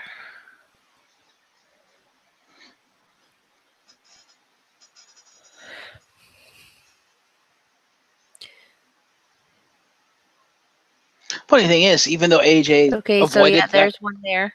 Yeah. And then he went for another one, but he avoided it. So 3 points to AJ Styles. 3 more points to AJ Styles, which gives him 387. And then we're going to go back to Shinsuke, which he gets the 2 Kinshasas, he gets the 1 triangle choke, he gets the 1 running knee. That gives him 4 move points, and then 5 for the match, which gives him 9 points. Did I miss something? So one of the Kinshasas is the one that he hit Aiden English with, right? Pardon? One of the Kinshasas that you gave him points for, that's the one he hit Aiden English with, right? Yes. Which is funny because AJ avoided that one. That's 3. So and I could be wrong, didn't you mention that Shinsuke avoided like a clash or something? Could be wrong about that.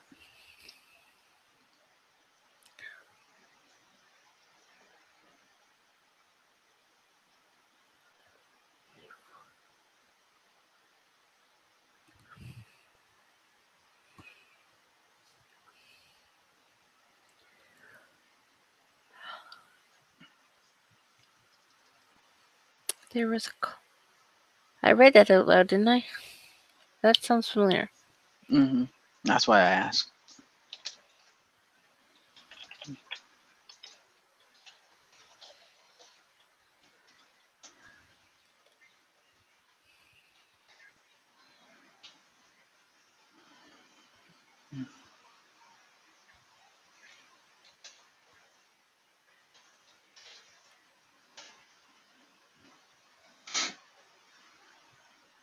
Styles wanted the clash, but he avoided it. Yeah, so Shinsuke should get 3 for that. Yeah. And that's it. Everything else should be good. Said he had 9, so an extra 3, that gives him 12. All right. And the Rusev Day.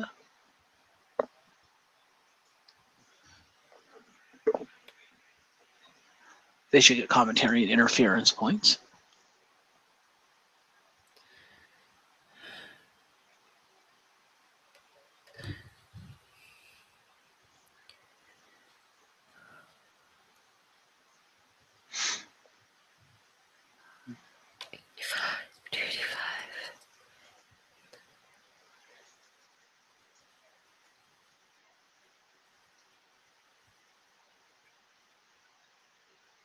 I'm going too high. Rusev.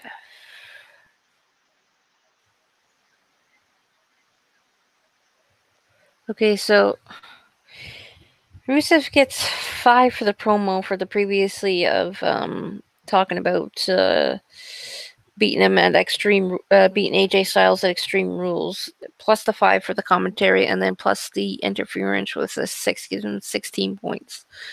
Okay.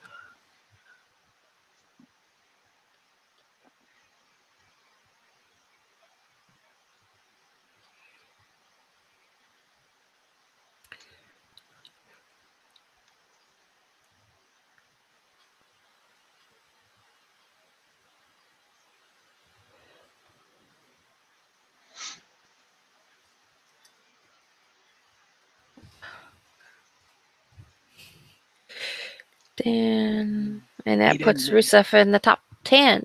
For now. And Aiden English. I'm getting there. We have Aiden. I guess 5 for the promo, and then 6 for the interference.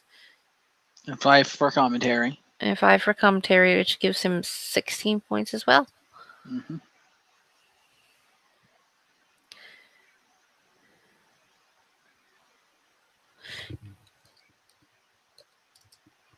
Alrighty. All right. Moving on. Moving on with the moving on. Mm-hmm.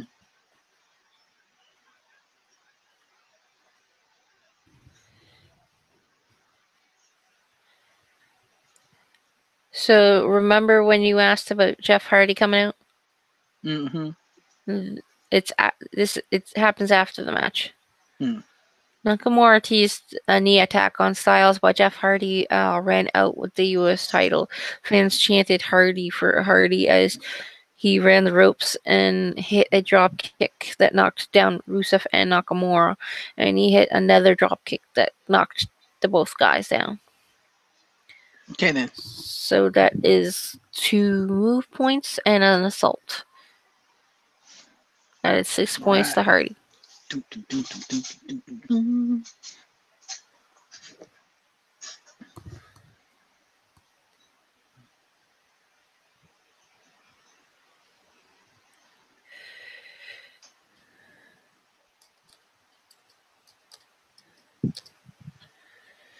And Paige, the GM, she appeared on the stage, mentioned that all the guys around the ringside, she put them in a predictable tag team match.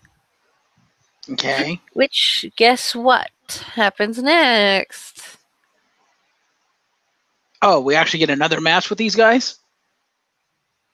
Yeah, the tag team match that she just put them in happens next. So what? It's Jeff Hardy and AJ Styles versus what? Nakamura and Rusev? It's AJ Styles and Jeff Hardy versus Rusev with Aiden English and Shinsuke Nakamura. So it's a 3-on-2 handicap match. No, it's a Rusev and Shinsuke. They're the tag team, and Jeff Hardy and AJ are the tag team. And Aiden's at ringside. Yeah. Fair enough. That's what I said. You good? Yep. Oh, so maybe I will still get victory points then. Fair enough. Assuming my team wins. Who wins? Oh no, I just assumed the faces would win, but maybe not. The heels win. Okay, that means they're retaining. Fair enough. Rusev and Shinsuke, they win. Well, I still get victory points because I have Shinsuke. Anyway, continue on with the scoring. That might be, but Rusev does the pinfall, not Shinsuke. Fair.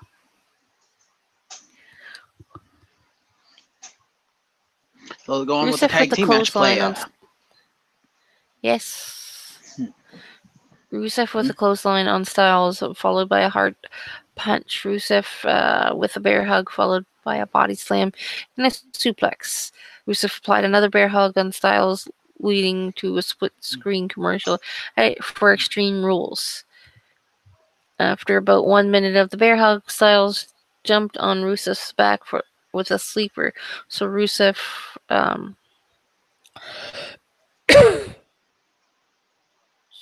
drove him to back first into the turnbuckle, and Rusev charged in. Styles moved And why can't I read this right? Moved and tagged Jeff Hardy, who hit Rusev with a forearm double leg drop and a low drop kick for 2. Hardy with the back elbow and went up top with a whisper and the wind attack to take down Rusev. Nakamura went into the ring. Styles sent him to the floor, and Styles hit a running knee to Nakamura. Watch get kicked by Rusev on Styles on the floor.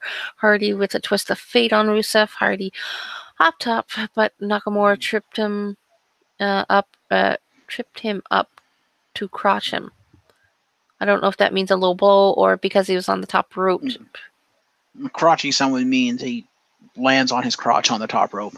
Okay. Yeah. Rusev back up, and he connected with a Machka kick on Hardy for the pinfall win. Pardon me again. Mm-hmm. So Rusev and Shinsuke, like I've already said, they get the pinfall and the win. Okay, then.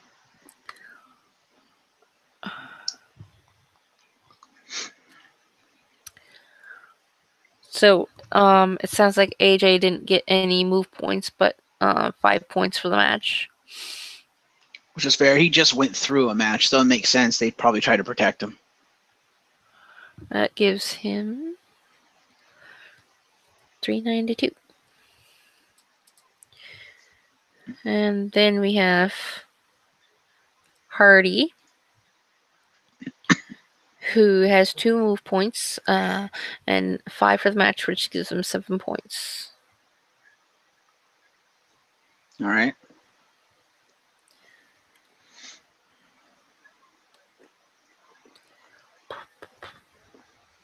No wonder I don't do this. Why?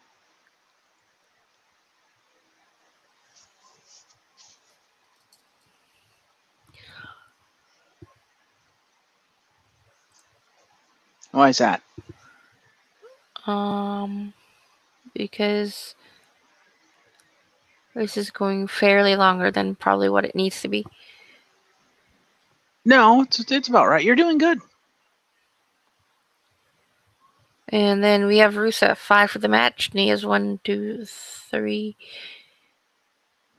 moves, and he wins the match, 20 points. It gives him 28 points.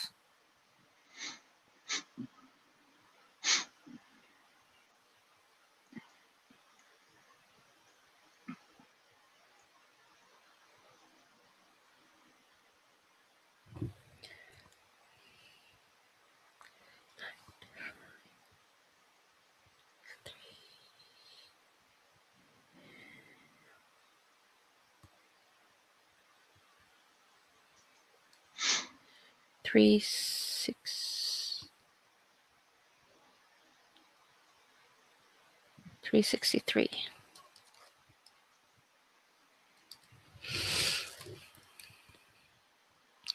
And then we have Shinsuke. He has 5 for the match, 1 for a move, and the tag team win, 15 points. That gives him 21 points. Nakamura.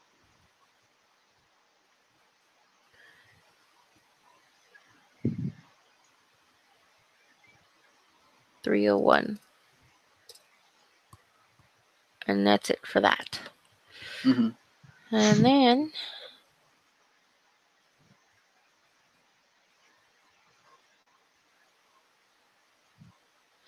it says post-match, Rusev celebrated with a big win, while the announcers put him over because he got a lot of momentum going into his Extreme Rules.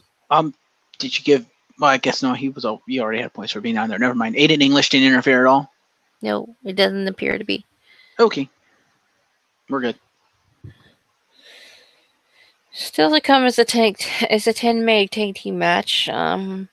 We have Ellsworth shown backstage doing some weak push-ups, and Carmella, the women's SmackDown champion, she shows up and tells Ellsworth that he better take care of Asuka. He winked at her and said And Carmella said that if she winks again, she'll beat him up worse than she did Asuka. And Carmella tells Ellsworth not to let her down. Is that Which a promo? means he's going to let her down. Is that a promo because I didn't make it a promo? Yes, that'd be a promo for the two of them. Oh, wait. No, yes, I did.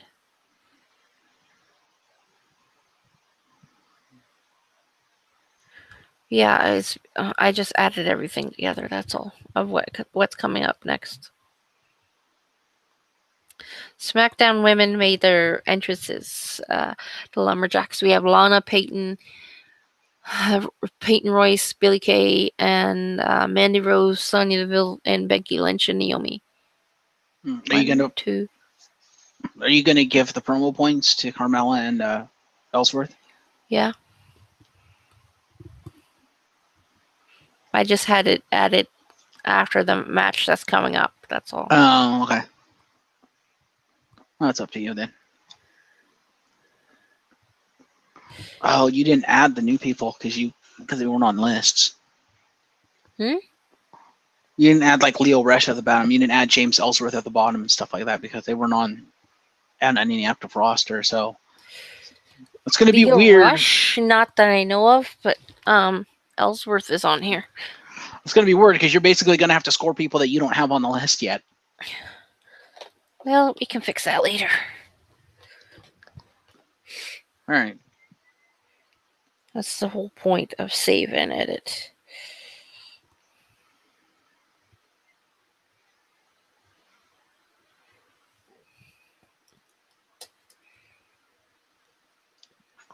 Carmella and James Ellsworth, who I don't think is on the list because... Oh, I don't. No, because he didn't have a job. He has a job now. I thought I had him.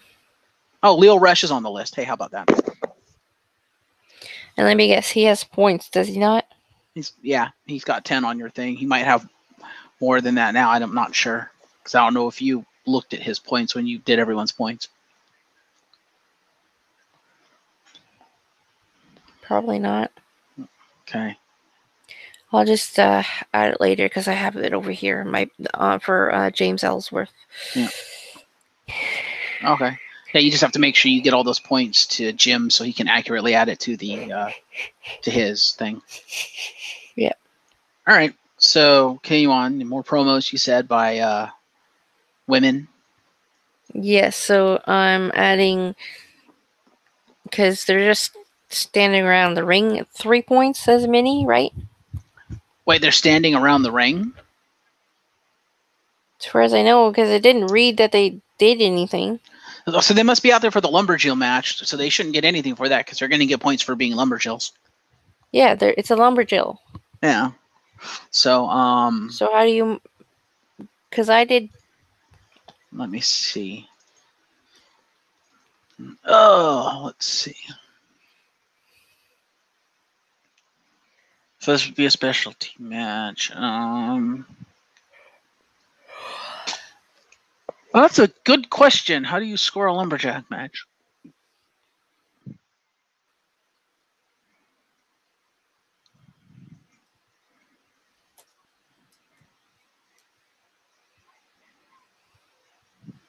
Well, since Jim's not here, I'm going to make an executive decision. For the Lumberjills, give them all 3 points for participating in a specialty match without actually wrestling the match. Mm-hmm. Since they're technically participants in the match.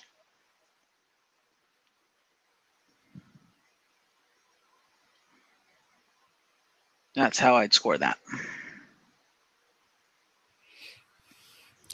At one point, it does say during the match that the women fought each other, but it doesn't say who fought each other. Yeah, and at that point, you can give them. Well, actually, now that they wouldn't get any extra points for that because that's part of the match. So you'd only give them points for any moves that they actually did that you noticed. Like if, I don't know, Charlotte's there and she put someone in the figure 8 or something like that, then she'd get a move point for that. But aside from that, you know, they would only get the 3 points for actually participating in the match. It also has here that he tried to get away, but the women grabbed him, and doesn't say who.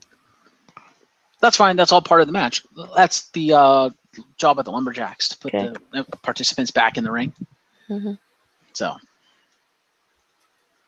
there you go. Keep it nice and simple. Yep.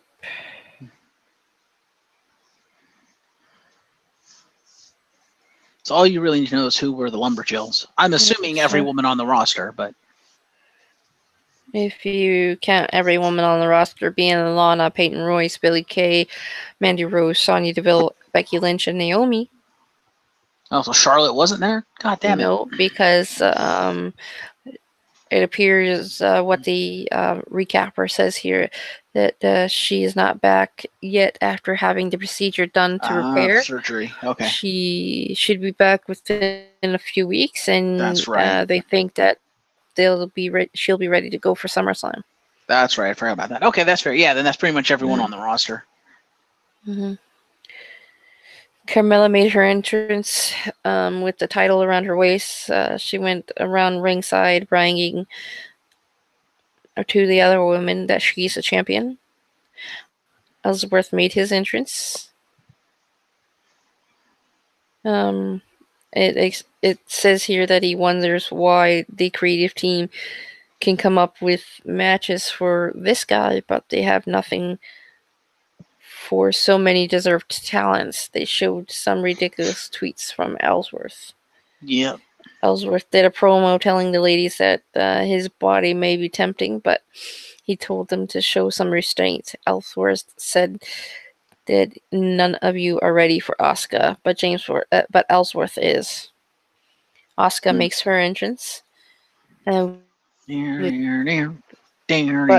nothing like it was several months ago.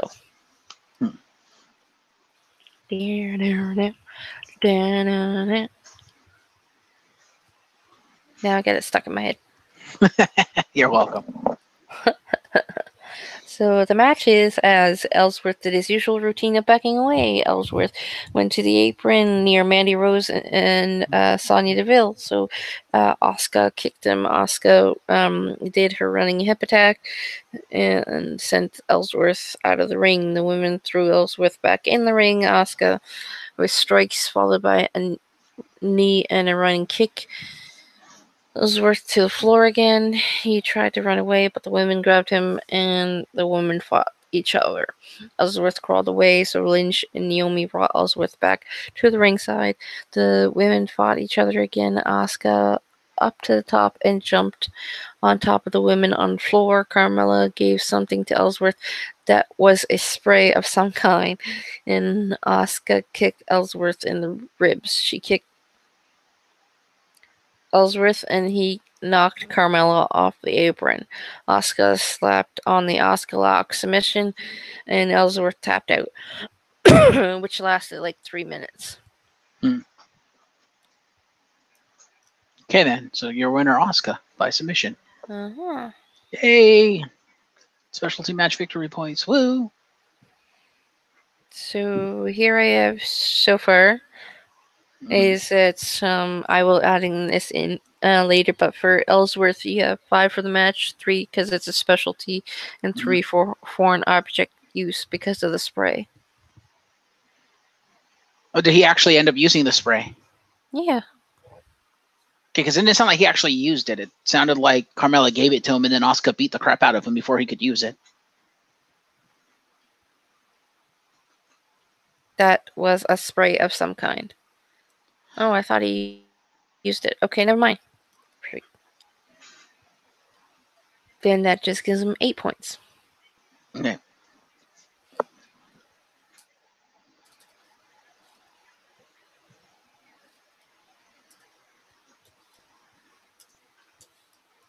All right. Recommend doing all the other ladies first, giving them all their 3 points for being Lumberjills. So we have Lana. Okay, I'm up at the top here, so I'm gonna do Becky Lynch. Straight fire! Then we have Billy Kay. Okay.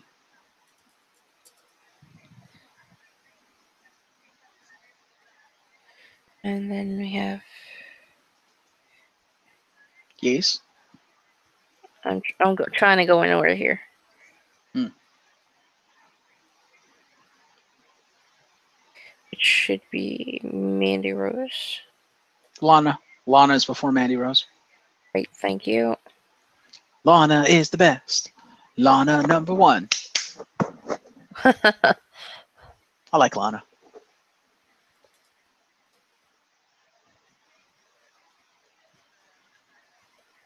So Lana gets 3 points. She's at the bottom, so she gets at 110. Thank you. Yep.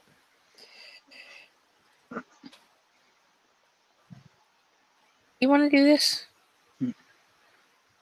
Liv Morgan. No, wait, no, she's not part of the. Never mind. It's Mandy Rose. She's and on Raw. Oh, I got Mandy Rose, and we got Sonya Sonya Deville. Deville. That's right. All right, Mandy Rose. And then Peyton and Naomi. So we're gonna do Naomi. Did you do Mandy Rose? Yes, I did. Mandy Rose. Okay, Naomi. Peyton Royce. Other half of the Iconics. Iconics. So we have Lana, Peyton, Billy, Mandy, Sonya, Becky, Naomi. Oops. I don't know why I just did that. And did you give point to Carmella?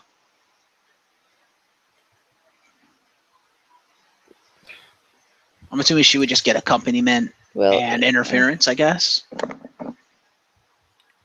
Because Carmella wasn't one of the Lumberjills, right? She was just out there with James Ellsworth. No, she didn't. No, yes. That's what happened. So she would get interference points, and she technically was not a member of the match. No. You know, interference for giving him that spray and whatnot.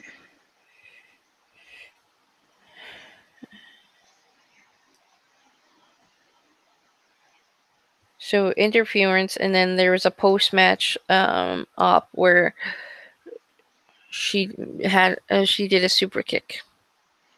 All right, so she'd get a point for that, and she would get 5 for accompanying James Ellsworth to the match. 5, 6 is 11, and 1, that's 12 points to Carmella. Yep.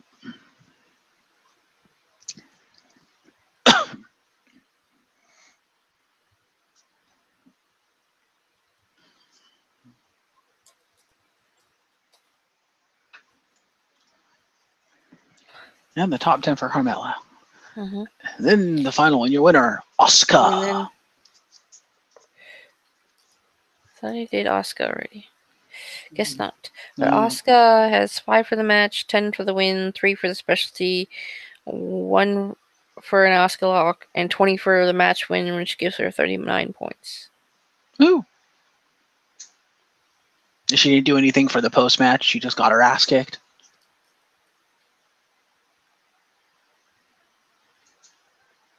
Nope, she didn't do anything. She just got kicked in the face. Fair enough. I am going to go back to the part where the foreign object comes into place, because he did end up post-match spraying that in Asuka's face. Oh, okay. Well, then he would get as a recap. That. Fair enough. That's where you got it from. Fair enough. Good catch. So 39 points to Asuka. 16. 12 plus 1. You know what? 236. Fine, you want to do it the easy way.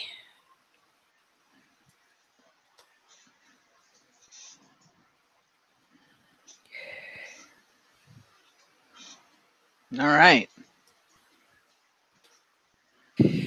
All right, and then comes up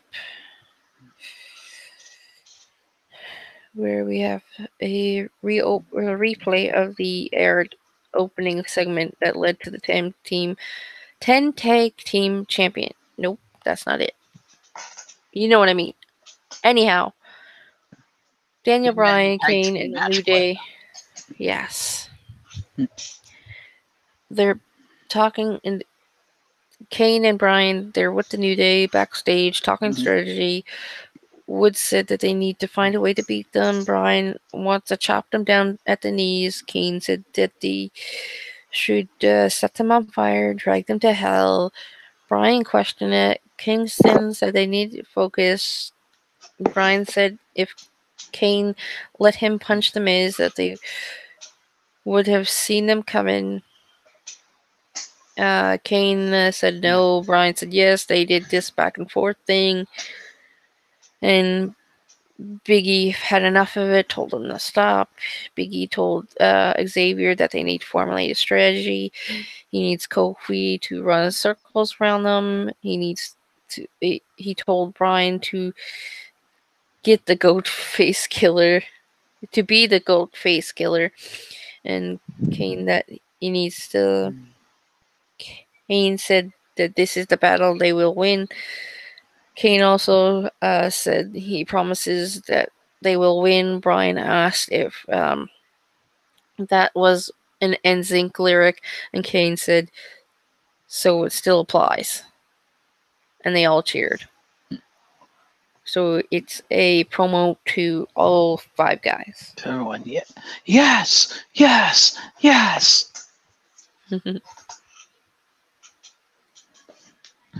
My team.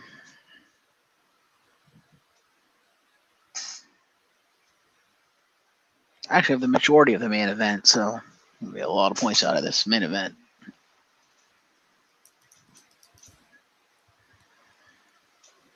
You have the Bludgeon Brothers, right?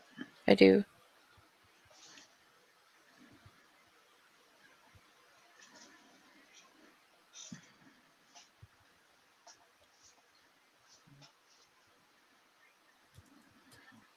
Nope. Hmm? No, I just hit wrong button somewhere. Daniel Bryan.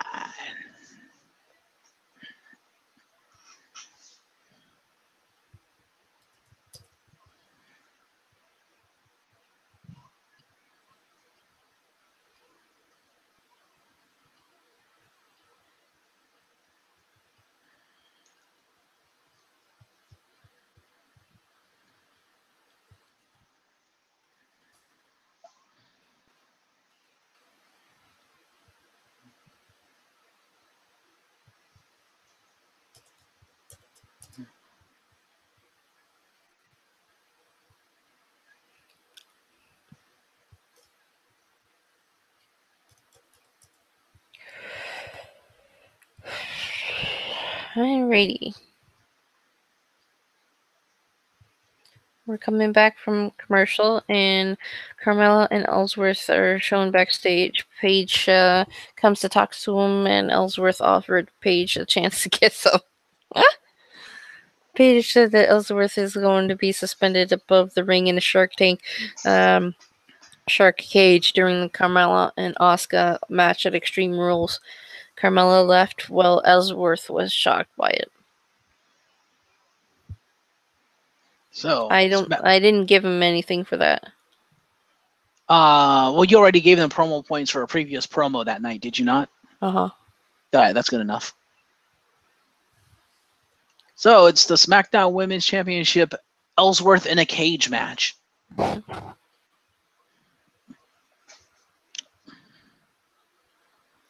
And then we come to where Sin Cara was in the... Yes. Okay. What about Sin Cara? I don't know. I thought I skipped ahead somewhere, but I guess not. Okay. Sin Cara was in the ring to lose a match. Andrade, entered with Zelina Vega. It's good to see that Andrade is back in action. Clip aired that last month when Almas attacked Sin Cara. They were supposed to have a match, but Kara was injured, and now he's ready to have a match. So we are on to having a match with Andrade versus Sin Cara with Vega at ringside. Mm-hmm. Sin Cara hit a two head scissors to send Almas out of the ring. Cara hit a suicide dive that took out Almas on the floor, and Andrade with a backbreaker using the ropes, and it went to commercial. We're coming back from commercial. The match returned with Sin Cara on fire, crossbody block of the middle rope, followed by a moonsault. Sin Cara wrapped his legs around the head and sent Andrade headfirst into the mat for a 2 count. Andrade came back with a spinning back elbow. Cara had with an inside cradle and hit hard chop by Almas. Charged in by Almas, Cara caught him. Wow, I'm really bad at this. You're doing fine. Caught him and sent him over the top to the floor. Sin Cara jumped over the top rope with a Hurricane to the floor. Back in the ring, Sin Cara jumped off the top rope, but almost blocked it with the knees. Andrade up top, as Cara tripped him up. They did a spot on the apron with Andrade hitting a double foot stomp and Andrade with a double knees to the corner for the pinfall, and it lasted about 7 minutes. So winner via pinfall was Andrade. Fair. Sin Cara has 5 for the match, 1 for the moonsault, and Order having 6 points for the whole match. All right.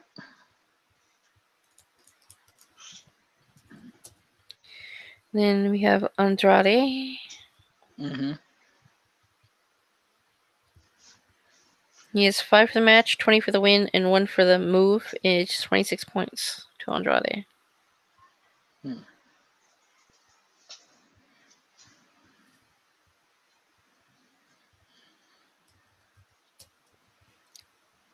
And then Vega with accompaniment.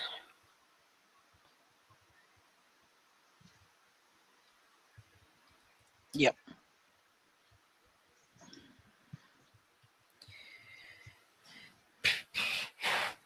All right, then.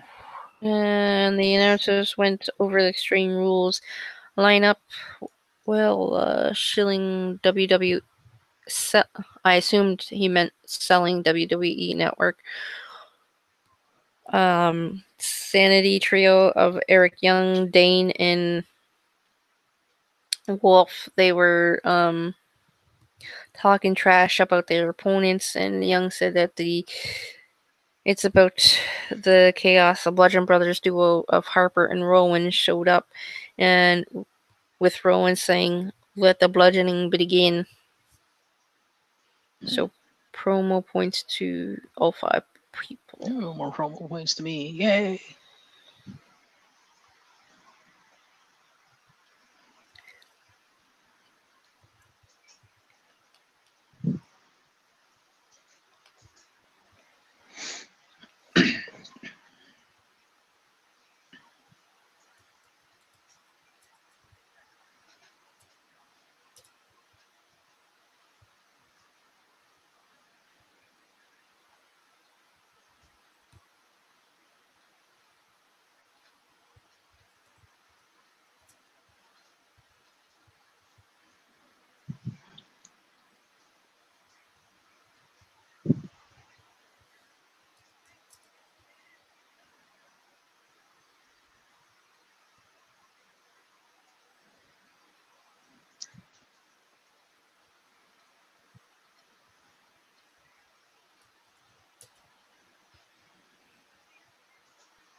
Alrighty, that's that there.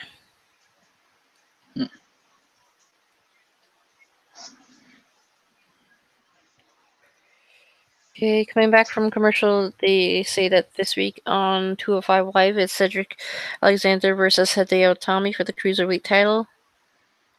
Yep. The New Day trio of Xavier Woods, Kofi Kingston, and Big E make their entrance. Replays were shown of last week where Sanity attacked the New Day, putting Woods through a table in the ring, and Kingston threw pancakes at to the fans. Kane and Bryan made their entrance, and the crowd was loud doing yes chants. Sanity entered first for the heel side. Bludgeon Brothers duo tag team champions were the last to come in. So now we're into the match of the 10-on-10 or 10 tag team. 5-on-5. Yeah. You know what I mean. Everybody knows what I mean. They know what I'm trying to say. Give me a break. It's 4:30 in the morning. It's okay. The match begins with the faces clearing the ring, and the show went to break immediately after that. Apparently, every time it seems like there's a running pattern here where the match just begins and they keep going to break. The match returned with the faces in control, with Woods and Kingston getting in some offense, followed by Big E with a running splash. Woods sent Wolf face first into a turnbuckle. Woods was distracted by the others on the apron, so Wolf hit a German suplex. Roman tagged himself in with the backbreaker and body slam. Harper tagged in with the senton splash over the apron. A commercial aired on a split screen, hyped between the Reigns and Lashley Extreme Rules match. Harper with a body slam on Woods. Dane tagged himself in with a headlock on Woods. Dane put Woods on his shoulders, slammed him off, and hit the senton splash as the show went to break again. The heels were still in control as Rowan and Harper double-teamed Woods, with Harper hitting a sit-out slam. Kingston and Big E saved Woods from the attack. Woods came back with a kick to Harper and a DDT off the ropes. Bryan got a hot tag in against Young in punches and kicks while the crowd chanted yes for it. Bryan ran the ropes with a running clothesline drop kick by Bryan to the guys on the apron, and running corner drop kick by Bryan again to Young. Keeping up with Bryan, set up Young on the top rope for Frankensteiner. Did I pronounce that right? Yes. Bryan with the yes kicks to Young. The last one missed, and Young got a roll up. But Bryan turned it into a yes lock. Wolf broke it up. Kane with a choke slam on Wolf. Rowan kicked down King. This sounds like a domino effect. Woods with a missile drop kicked on Rowan. Harper with a slam on Woods. Kingston with the Trouble of Paradise on Harper. Big E launched Kingston over the top to take out Harper on the floor. Dane with a running shoulder tackle on Kingston on the floor. Big E went after Dane to hit a running spear to knock Dane down at the floor. Bryan set up in the corner and hit a running knee to the face of Young for a pinfall. So Team Hell No and the New Day won the match. Yes. Yes. Yes. So thank goodness this was the last match of the night, because that was a lot of marking down. I imagine so. No, you have to transfer it onto the spreadsheet. So I think, well, I wanted to go in order here. I'm not doing everything like Jim does, because I just have everything everywhere. Hey, you're the one scoring it, so whatever makes it easy for you to type shit in. Okay, we have Daniel Bryan, which is the most points, which is the winner and has the most points of the night.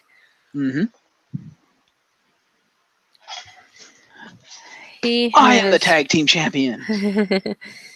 5 for the match. He is 3 for the specialty. He's got a specialty win at 10 points, 20 match win points. He has 1, 2, 3, 4, 5, 6, 7 move points. We have +4 for the main event and +5 for winning the main event, which gives him 54 points. Woo! Let's go, Brian. Clap, clap, clap, clap, clap.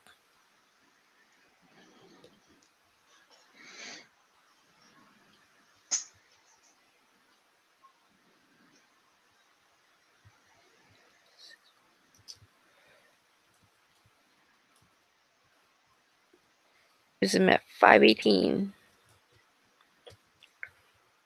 And then we have Kane.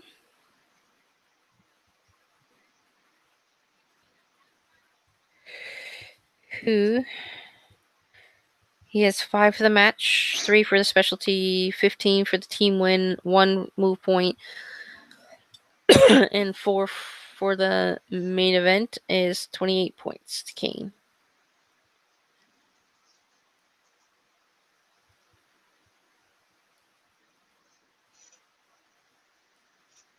$87. Then we'll go back up here and we have Big E. He has 5 for the match, 3 for the specialty, 15 for a tag team win, a 1, 2 move points, and 4 for the main event, which gives him 29 points. All right.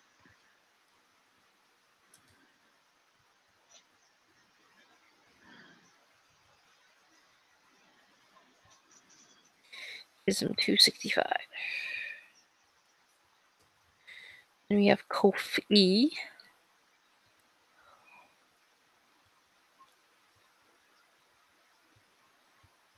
Indeed. We have 5 for the match, 3 for the specialty, 15 for the team win, 1 for the Trouble in Paradise, and 4 for the main event, which gives him 28 points. All right. Gives him 208. Xavier. Yep. It's morphin' time.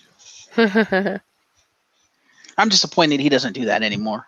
I had either had to take a second look or a second listen to figure out what they said when he came in, because when I initially seen him the first time, I believe I heard them say that he hailed from Angel Grove, or he was billed from Angel Grove, and I'm like, what? Yes, they billed him from Angel Grove, and he had a move where he'd have his opponent propped in the corner, and he'd back into the opposite corner and go, "It's morphin' time," and then run at him and do a move. Yeah, I think I remember that part too. No, I'm disappointed. They still, like, oh, come on, you actually built him from Angel Grove. That was awesome. So he has 5 for the match. He has 3 for the specialty, 15 for the team win, and he has 2 move points and 4 for the main event. That gives him 29 points. Ooh. Keep it tight.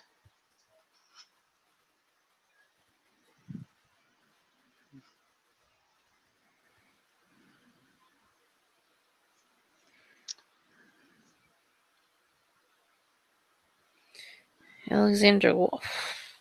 Yeah. We have 5 for the match, 3 for the specialty, and 1 for the suplex. So we have 4 for the main event. That gives him 10 points. All right.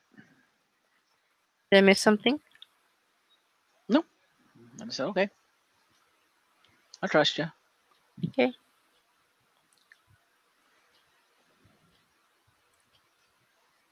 And next on the list we have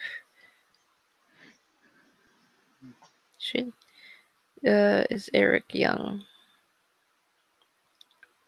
The leader. We have 5 for the match, 3 for the specialty, and 4 for the main event. we have 12 points for Eric Young. All right.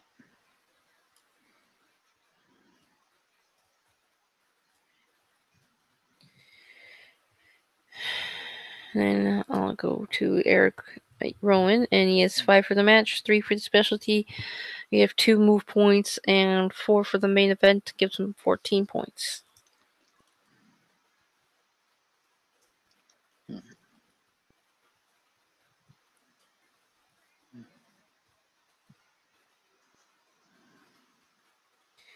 Luke Arnold will do Killian Dane. We have 5 for the match. We have 3 for the specialty, 1, 2, 3 move points, and we have 4 for the main event, and that gives him 11 points. Fair.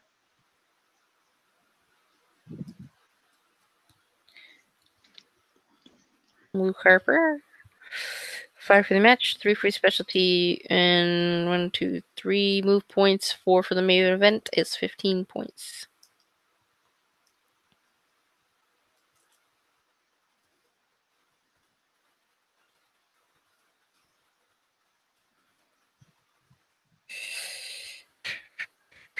Okay.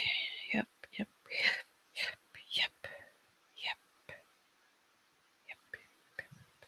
That's everybody. You got everyone? Pretty sure.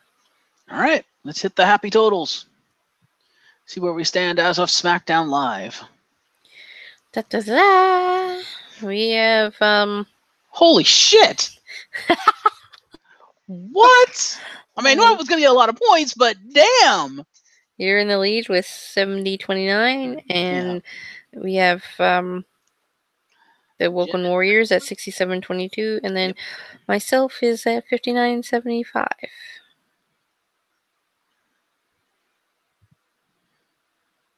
Damn, that main event gave me more points than I thought. Jeez. Well, that and the 2 matches with AJ and Shinsuke. Mm-hmm. I guess AJ and Shinsuke decided they were going to make up for the fact that they haven't been doing almost anything for like the past month. And then 2-5 live. Yeah, so then we go into the shortest show that WWE puts out. That they desperately need to make this like a 2-hour-long show. They do. 1 hour just isn't enough. But we go into 205 Live. Before we do that, there is I just remembered another news thing I'd like to mention really quick. For those who are not aware, over on Wikipedia, there have been changes going on in wrestler pages. Wikipedia articles about all the wrestlers. They have removed Lock, Stock, and Barrel, the entire in wrestling section, which is like all their moves, their nicknames, their theme songs, stuff like that. And that has angered a lot of the wrestling community because it's like, but that's actually important. It's not trivial like you guys say it is. So there's actually I can't remember what it's called now, but it's the big like message board sections, the town something or other. And there's this debate going on, and it's kind of an us versus them thing. There's the 8 like council members basically who are the people who they're the moderators of this thing.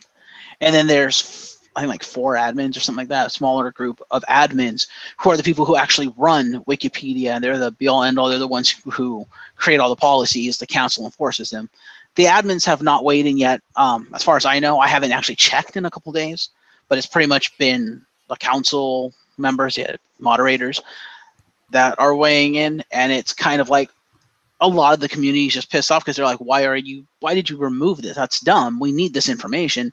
And there's other people saying, no, it's completely trivial. We don't need it. And then there's the moderators who are the ones who've been pushing for this whole thing and have just outright removed it without telling anyone, really.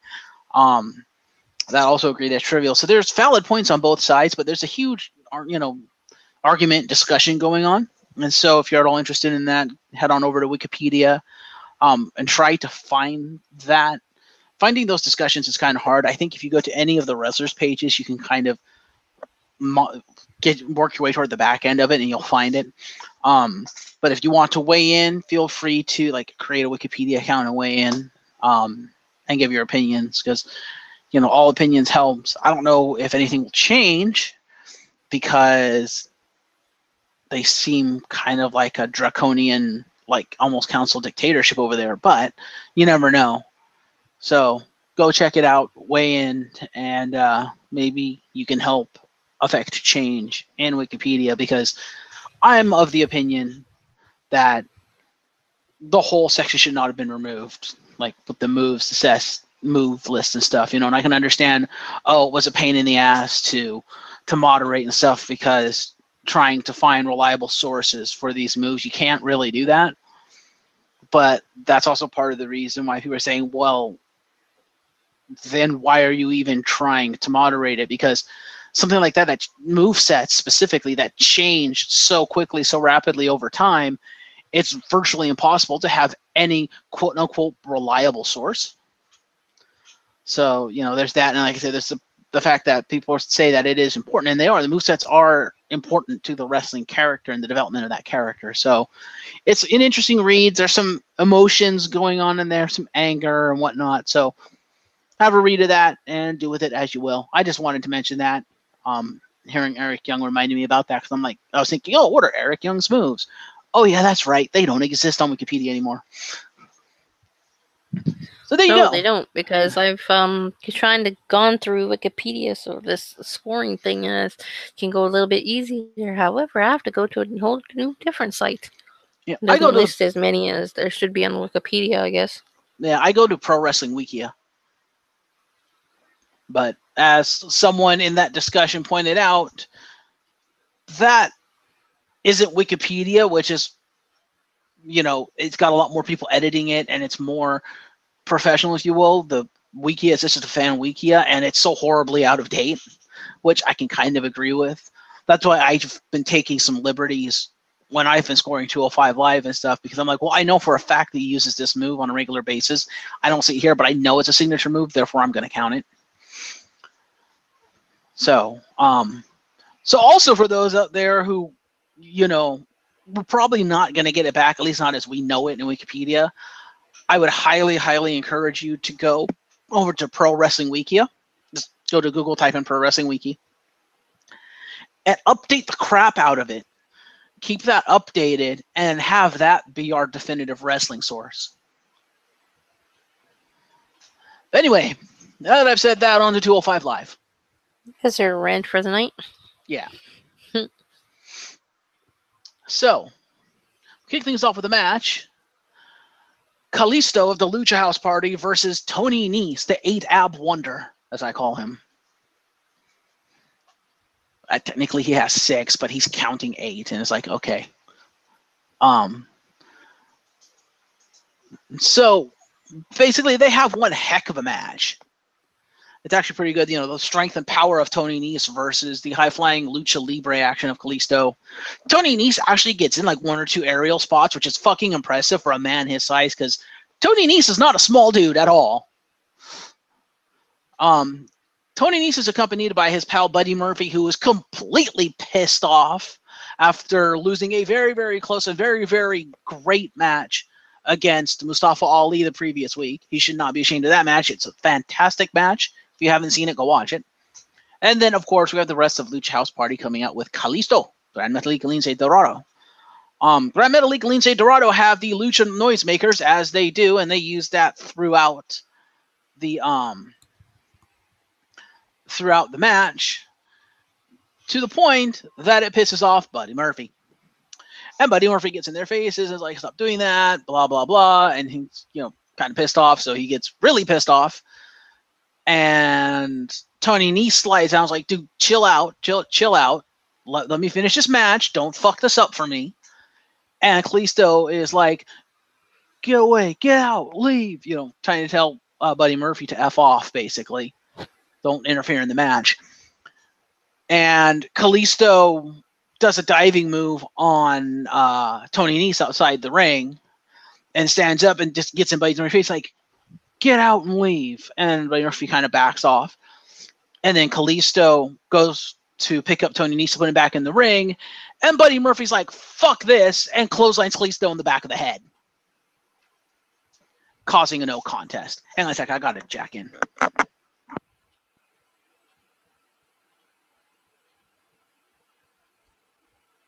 Okay, that hurt.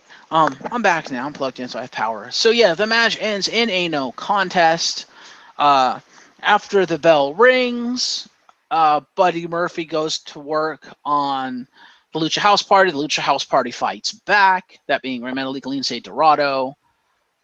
And they just brawl around. Lince Dorado ends up actually hitting a diving crossbody off the apron onto Buddy Murphy and Tony Nese, and they retreat up the ramp, and the Lucha House Party celebrates in the ring, and it's like, come on! All around, it was a pretty good match. It looks like they're setting up a new feud, a 3-on-2 feud. This will be interesting. The powerhouses of Tony Nese and Buddy Murphy versus the Lucha Libre Lucha House Party. So that should be a pretty good feud. So let's go on over to let's go to Buddy Murphy.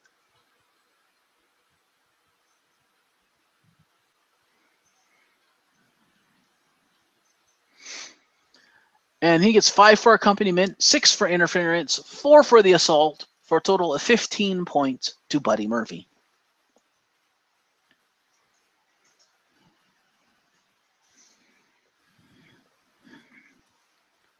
Make this over here so I can see what you're doing.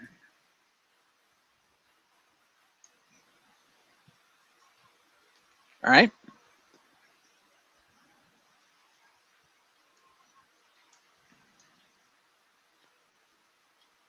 What are you doing?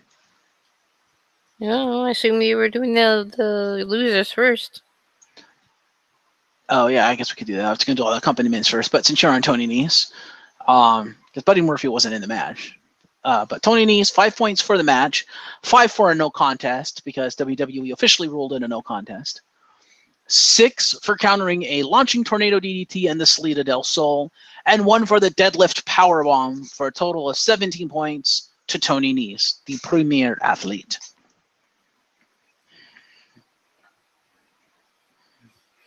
All right.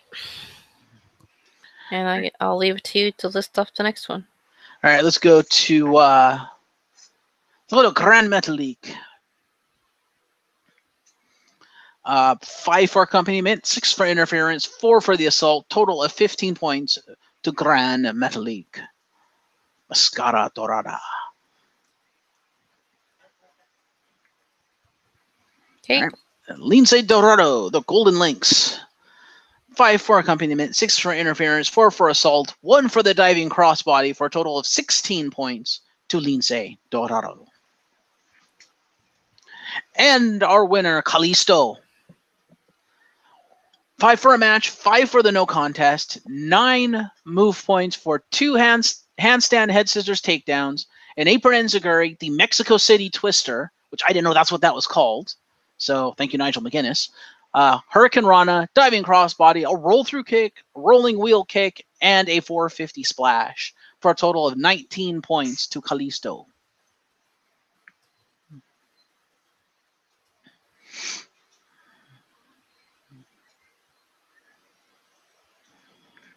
Okay. All right. Then we cut backstage to DM the GM and the returning Noam Dar, and DM the GM saying, "Hey, welcome back. You looked great out there last week, and I see you going far. I expect great things from you." And Noam's like, "Oh, thanks for having me back. I'm glad I'm back, and I feel great, and I'm ready to do great things." Enter TJP, who, doing a fantastic job as a heel, comes in and is basically like, "Hey, you call that? You call what you did last week giving me a challenge? No, you blindsided me. Mystery opponent. What is this, a game?" Which is hilarious because he's a video gamer and that's his gimmick. But he's like, what is this, like a video game or a game show? No. If I'd have had time to plan, I would have beaten him, but because I couldn't prepare for my opponent, I couldn't win. And Noam Dar just smiles at him and goes, "I beat you in 30 seconds. That's 30. That's 30. And he's just like, "Shut up. I can beat you. Just give me time to plan." And DM the GM's like, "All right, that's enough. You want your rematch? Fine. You got it for next week. Now you have your time to plan. Now get the hell out of my face." TJP's like, "Thank you," and walks off. So, promo to Noam Dar and TJP, 5 points apiece. How my since I didn't have Noam Dar's points for last week, Yeah. No, I'll fix that later. Never mind. All right. You said 5 points here, 5 points there. Yeah, 5 points to the felons. So, when we look at the points later and everything, they're going to be a little bit off. But they shouldn't, because No Amdar is inactive, so he's not on anyone's roster. So whether you have his points in there or not, it shouldn't affect anything in the totals at the moment. Yeah, you're fine. You're good. All right. Just make sure you're accurate when you give the points to Jim later. That's all. So we cut to a pre-taped promo from Hideo Itami hyping up the main event. 5 points to Hideo Itami.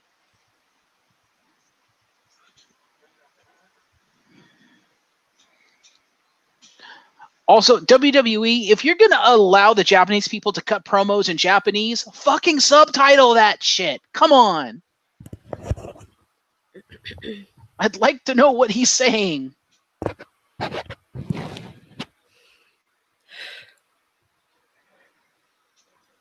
Okay. Then we go out to the ring for Lio Rush versus Colin Delaney, who I guess is enhancement talent. As they're preparing to fight, Akira Tozawa's music hits, and he comes down and assumes his post at the commentary desk, like Lio Rush did to him the week before. And they have a little bit of back and forth, and it's actually kind of funny. And I gave them promo points for this, where Akira Tozawa was like, I'm just here to watch your match. Go on, go on. And Lio Rush is like, give me a second. Hang on a second. Slides out of the ring, walks over to the timekeeper's area. He's like, get off the chair. Give me the chair. I want the chair. And timekeeper's like, oh, okay. So he grabs the chair, brushes it off, sets it down in front of the commentary's desk, and it's like, here you go, Akira. Have a seat. Watch my match. And he gets back in the ring, and Akira Tozawa walks over to the chair, looks at him, and he goes, oh, thank you. Thank you very much. And then kicks the chair away. And so he proceeds to stand for the match. And because of all of that, Colin Delaney immediately goes up for a roll-up from behind on Lio Rush. And Lio Rush counters out of that, kicks his ass, 1, 2, 3. Lio Rush looks actually very impressive. I'm impressed with him. He's only 23, so he's young as hell. He's a kid, but... And then they cut a promo afterwards, basically, Akira Tozawa. It's actually a really good promo. If you haven't seen it, go look it up. They probably have it on WWE's YouTube. It's probably part of the match footage they have there. But it's basically setting up for Akira Tozawa versus Lio Rush next week. Because literally they have this back and forth, and Akira Tozawa is like, yeah, that was impressive. That was a good match. But Lio Rush, what have you done in 205 Live? You have done nothing. You know, basically saying, what makes you think you deserve a match? You want to fight me? Basically saying, you don't deserve to fight me. I'm a former Cruiserweight champion. You're a 23-year-old kid rookie who's accomplished nothing in 205 Live. Who the hell do you think you are? He's like, hey, if you really want me to whoop your ass, let's go. And at the end, the GM comes down and is like, hold it. You don't make the matches on 205 Live. I do. And if you really want each other that bad, then next week, you two will go one-on-one. And Lio Rush is like, see you next week. So it was a good bit setting up for what I'm assuming is going to be a somewhat extended feud between Tozawa and Rush, which will be probably a good feud. I'm hoping Lio Rush brings out the best in Tozawa because Lord knows he needs it. So, to Akira Tozawa. We have 5 for commentary, 5 for the 2 promos, 6 for interference. Yes, I counted that as interference in the beginning of the match. For a total of 16 points to Akira Tozawa. Ha! Ha! Ha! Ha! Mm-hmm. And Lio Rush. I don't know where you want to put this. I guess he has points, so you can just add it to his points. Just make sure it's accurate again when you give it to Jim. 5 for the match, 20 for the match win, 5 for the promo, 4 move points for the Matrix Invasion into headstand kip up, enziguri kick combo, handspring kick, and his finishing move, the Final Hour, aka what I call the lowdown. Total of 34 points to Lio Rush.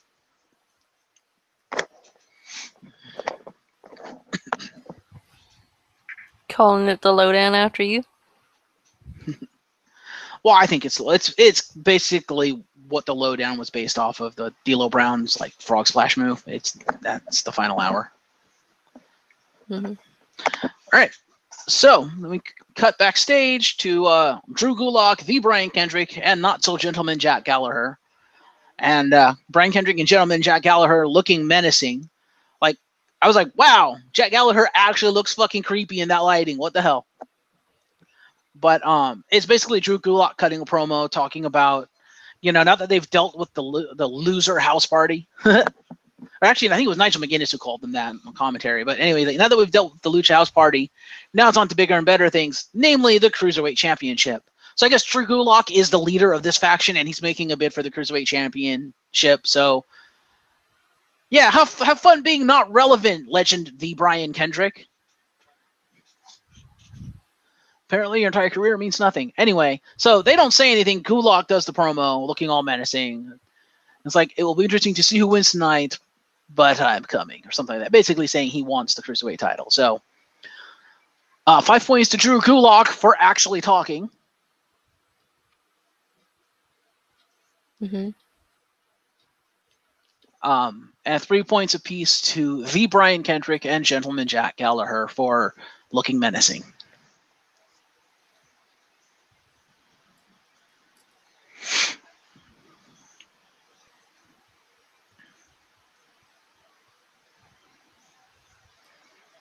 Mm-hmm.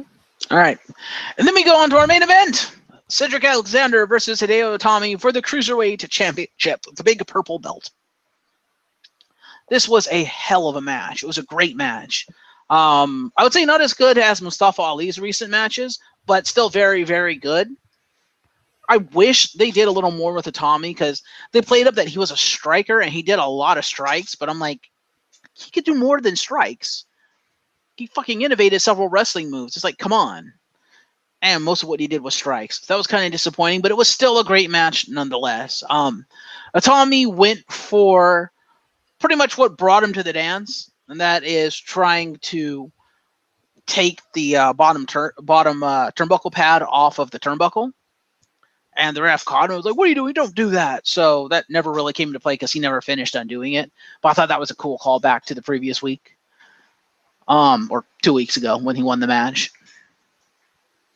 But at the end, Cedric Alexander, after taking a huge-ass beating, actually comes out on top with a lumbar check out of nowhere. So apparently, Cedric Alexander has stolen Randy Orton's gimmick because Randy Orton's too old to do it anymore. The whole out-of-nowhere thing. Also, Cedric Alexander busted Hideo Itami open, like, in the mouth. He was bleeding from the mouth for a good portion of this match. So, I don't know what happened there, but damn, dude. Worked, though. Made Hideo Itami look that much tougher and that much more, like, hardcore. So, we'll go to the loser first, Hideo Itami.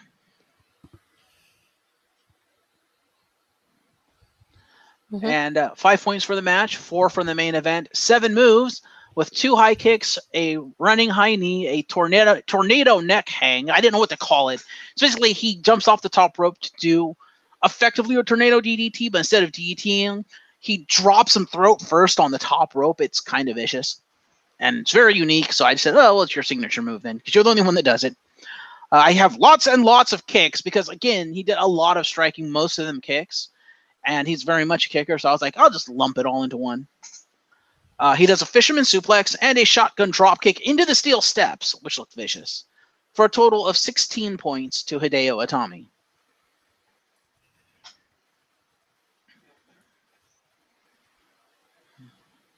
Mm-hmm. All right. And your winner and still Cruiserweight champion, Cedric Alexander. My God, the amount of points this guy's getting. So, 5 points for the match, 4 for being in the main event, 20 for winning the match, 5 for winning the main event, 25 points for a title retention. 15 points. I think it's 25 points. Wait, did I do that wrong? Hang on a second. I might have did that wrong. I didn't actually look at... Nope, I did that wrong. Hang on a second. Need to modify. That's 20 points for the title retention.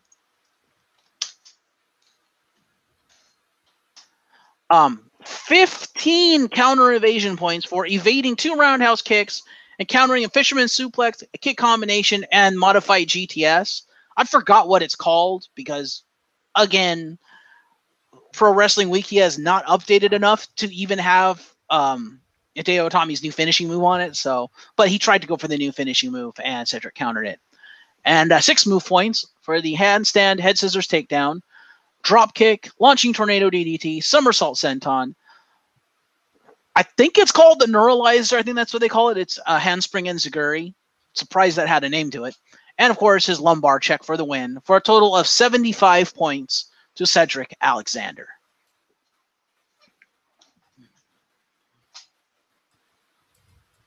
Okay. So that's it. That is 205 Live and your week in WWE. Are you ready to see? So let's go to the happy totals. Are you ready? Yep.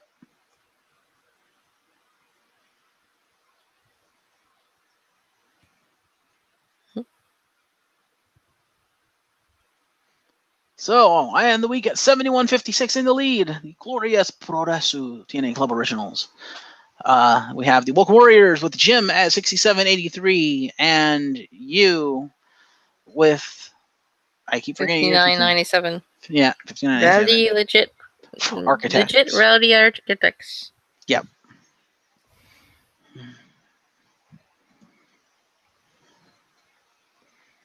So that is our those are our happy totals.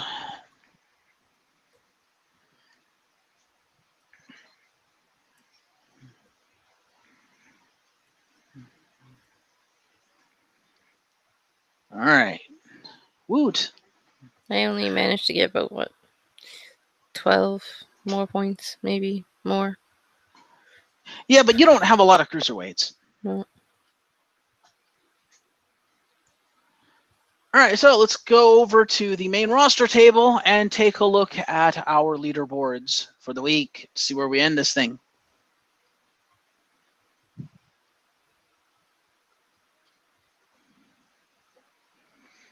Still in the lead with 690 points. CrossFit Jesus Seth freaking Rollins. In the number 2 spot, Braun with 620 points. The number 3 spot, Daniel Bryan with 518 points. Number 4 is your United States champion, Jeff Hardy, the charismatic enigma, at 494. In the number 5 spot, Drew Gulak of 205 Live with 405 points. Number 6 is Finn Balor with 396 points. Number 7 is your WWE champion, AJ Styles, at 392. At number 7, or is that 8? At number 8, we have the big dog, Roman Reigns, at 378. Clocking in at number 9, Rusev Machka, Rusev Crush, at 363. And rounding out the top 10, back in the top 10 once again, because Mela is money, your WWE SmackDown Women's Champion, Carmella, at 341 points. So, an interesting week. We have Carmella and Rusev rejoining the top 10 ranks. We have some shuffling of the existing top 10 ranks. So, it's going to be interesting going into Extreme Rules. And speaking of which, you can go ahead and close that down now. We're good with that. Thank you, Tiff. You're welcome. Yeah. There you go. All right. So you can stop like sharing and shit now. There you go. Now we get your beautiful face. All right. So the last thing we're going to do, because Extreme Rules is today, we're going to look at this super overly bloated card for Extreme Rules, and we're going to predict what's going to happen, because we do that. So we have 2 kickoff matches. The first we have is a rematch from SmackDown, Sin Cara versus Andrade Cien Almas. And I assume Zelina Vega will be with him.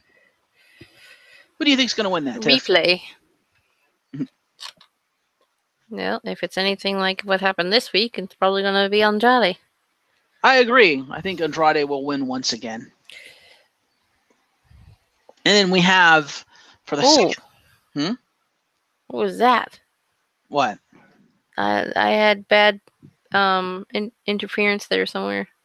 There was a blast of something. That's not good. But you're okay now? Yeah. All right. So the second and final Extreme Rules kickoff match is The New Day versus Sanity in a tables match. That's all me. Who do you think is going to win? Oh, that could be a toss-up.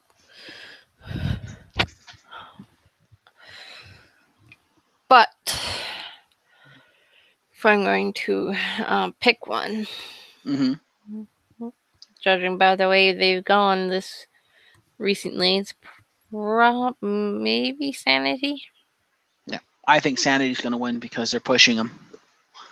I think the New Day are going to put them over to prime them for entry into the tag team division proper. Right, and our first match for Extreme Rules, which is a non-Extreme Rules match, Finn Balor versus Constable Baron Corbin. Well,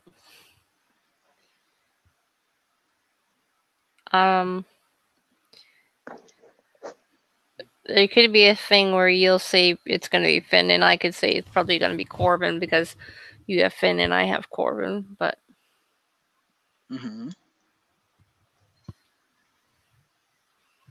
they've gone one-on-one before, and each one has won a match against each other, if not more. So I think I might be on the fence in this one. That's fair. I think Finn Balor is going to win, not just because I have him, but because if you look at this feud and the history of the feud, the only match Balor has won is when he teamed with Baron Corbin. Every other match, he's lost. When he teamed with Braun Strowman, he lost. When he teamed with Rude, he lost to Baron Corbin. So I think, unless they're just going to completely bury Finn Balor, in which case, fuck you, Vince, I think they're building up to the heel getting his just desserts and Finn Balor finally beating Baron Corbin and proving that, he's not just a flash in the pan and he's better. But at the same time, it's WWE and we know Vince doesn't like Finn Balor, so who knows? But I'm going with Finn Balor.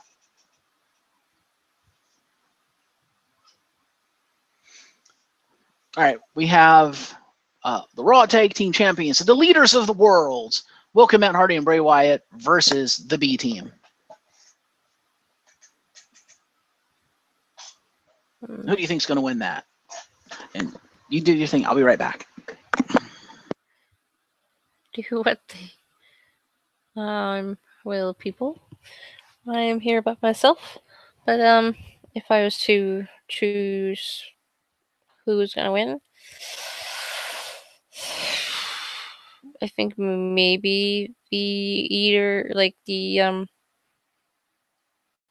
Eater of Worlds, those guys, Bray Wyatt and Matt Hardy, they'll probably win. They'll probably retain.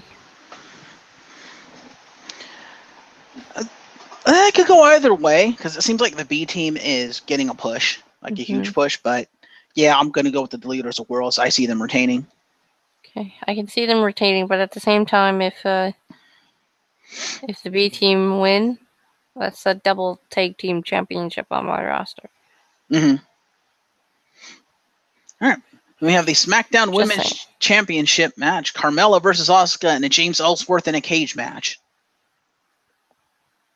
Well, since she doesn't have her little puppy anymore to help her cheat, then I'm going to say Asuka. But she could find other ways to cheat, too. Yeah. I, too, am going to go with Asuka. I think she needs the win. Not only does she deserve it, I think she needs it after all her losses and stuff. I think she needs to win the big one. Although, I could still see Ellsworth playing a huge part in the match if the Enzo Amore in a cage match has shown us anything. It's that the shark cage isn't that good a structure to keep people in it if they really want to get out. But I too am going to go with Asuka. I think it's about time she got her due and won. Speaking of the women, the Raw Women's Championship, Alexa Bliss versus Nia Jax in an Extreme Rules match.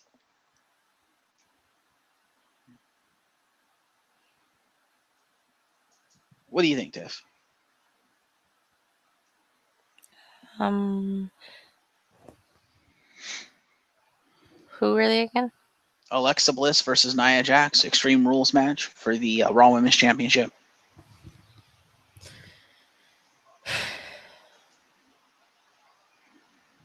Can go either way, possibly. Keep in mind, Ronda Rousey will be present. Mm-hmm. And she hates both of them. But she hates Alexa more. So it could be Nia Jax. But then again, if she interferes, that means Alexa would retain. It's an Extreme Rules match. There's no disqualification. Yeah.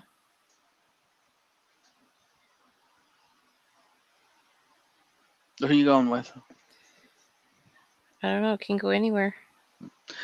I'm going with Alexa Bliss. I think she's going to retain because I think the feud going forward is going to be Alexa Bliss versus Ronda Rousey.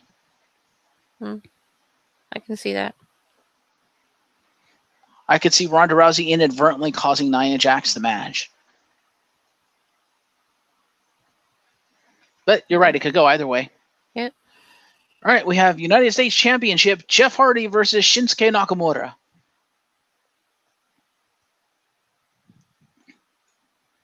What do you think? Could be Shinsuke. I think it's going to be Shinsuke. I think Shinsuke's, now that he's healthy again, is going to finally win that championship. And I think Jeff Hardy's going to take some time off to nurse his injuries. He'll probably have a rematch first, but then he'll lose that, and then he'll take his time off. At least I hope he goes to nurse his injuries. Although, you said he did a lot of flippy shit on this Thursday, so maybe his injuries aren't as bad. All right.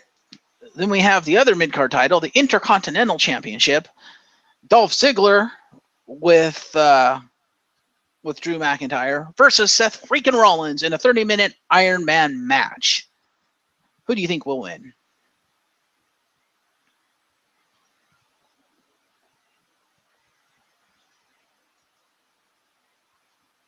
Tiff, hello. Hi. Who do you think will win? Interesting. Not sure.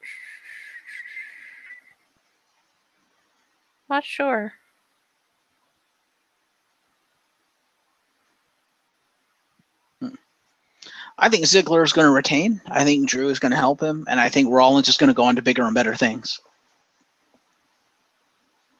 Hopefully they'll start pushing Seth over Roman, because come on, Roman's a fucking failure at this point. Through no fault of his own, mind you, but yeah, he's a failure at this point. But you're on the fence, huh? Yeah. Well.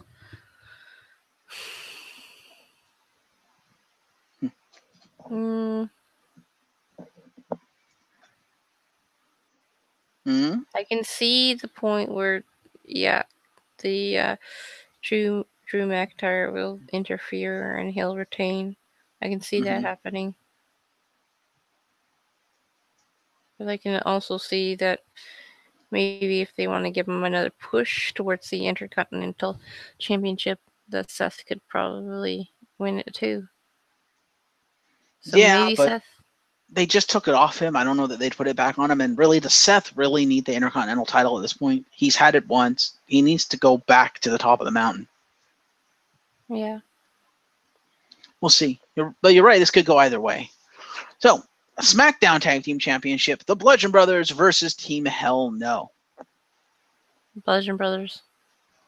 Yeah, as much as I hate to say it, I think the Bludgeon Brothers are going to retain. I could see Team Hell No winning it, but that's not very likely. They want to keep it until the Kane has to go back to mayor. Yeah.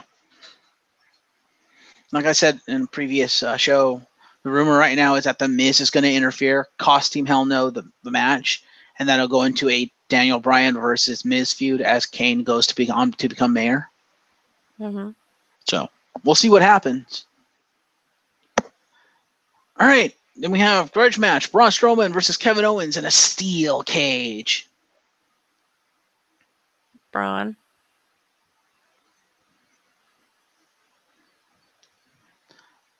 I could see that, or I could see if they want to continue the feud, I could see them ending it in a no contest with like Strowman maybe doing a running power slam through the cage wall and they both fall out. Yeah. But people might be pissed at that outcome. So okay, we'll go with Braun. We'll say Braun's just going to continue his destructive streak. And in another grudge match, Roman Reigns versus Bobby Lashley.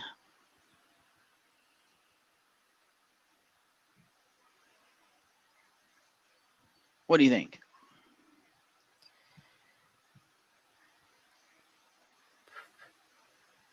Hmm.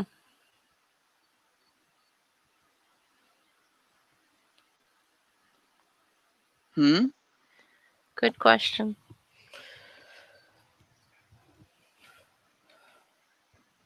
You're on the fence about that one too? Probably, yeah. I'm going to go with Bobby Lashley. I'll go with the underdog. I think Roman Reigns is kind of a failure, and they need to just leave him be for a while and push someone else. I think Bobby Lashley, especially with the pretenses that which he came back to the WWE, I think needs to be pushed. Yeah, I agree with that. But then again, it's Roman Reigns, so we'll see. But I'm going with Lashley. And then our main event, WWE Champion AJ Styles versus Rusev, probably with Aiden English. They could take it, and they could make it where Aiden English interferes and Rusev somehow gets the title. Or they've had it on AJ this long, they could have AJ win it. So I think AJ is going to retain, and it's for one reason. Yeah. The reason they put the title on AJ, not put it on, but the reason they had him retain at the last event is because he's the cover star for 2K19. That's why they wanted the title on AJ. Okay. So I don't see them taking it off AJ before the game comes out. Mm-hmm. Because why would you go out of your way to screw? I think was it Nakamura he was fighting? Why would you go out of your way to like screw Nakamura or whoever it is he was fighting out of the title, just because he's the cover star, and then in the very next pay-per-view take the title off him? That kind of makes no sense to me. Right. Well, my pick is AJ Styles. I think it's going to be a great match, though.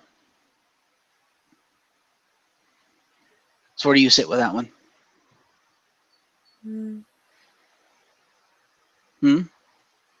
I agree. Well, right. I agree that you said that it could be, well, obviously they want to keep it with AJ because he's the cover. Yeah. But I've also said that they could probably, if they wanted to go the other way, Rusev, that they would have probably English interfere and he would somehow get the title. But I mean, with him being the cover and all, I agree with the fact that, why would you take it off him if he's going to be on the cover? Fair enough. So those are our predictions. Tell us what you think. Comment below. Tweet us. And hopefully you enjoyed this episode. Tiff, thank you for joining me, and thank you again for having the Excel spreadsheet. Thank you. You really saved us here. So Jim will be back for next week. We will have Extreme Rules on Thursday. We'll go over that and score that. Friday we'll have the news, and Saturday Jim will be back in the hosting seat for the Fantasy LoG. So until then, I've been your host, Geoff, for Tiff. And I've been your co-host, Tiff. Yep. Have a great evening, everybody. We'll see you at Extreme Rules. Good night.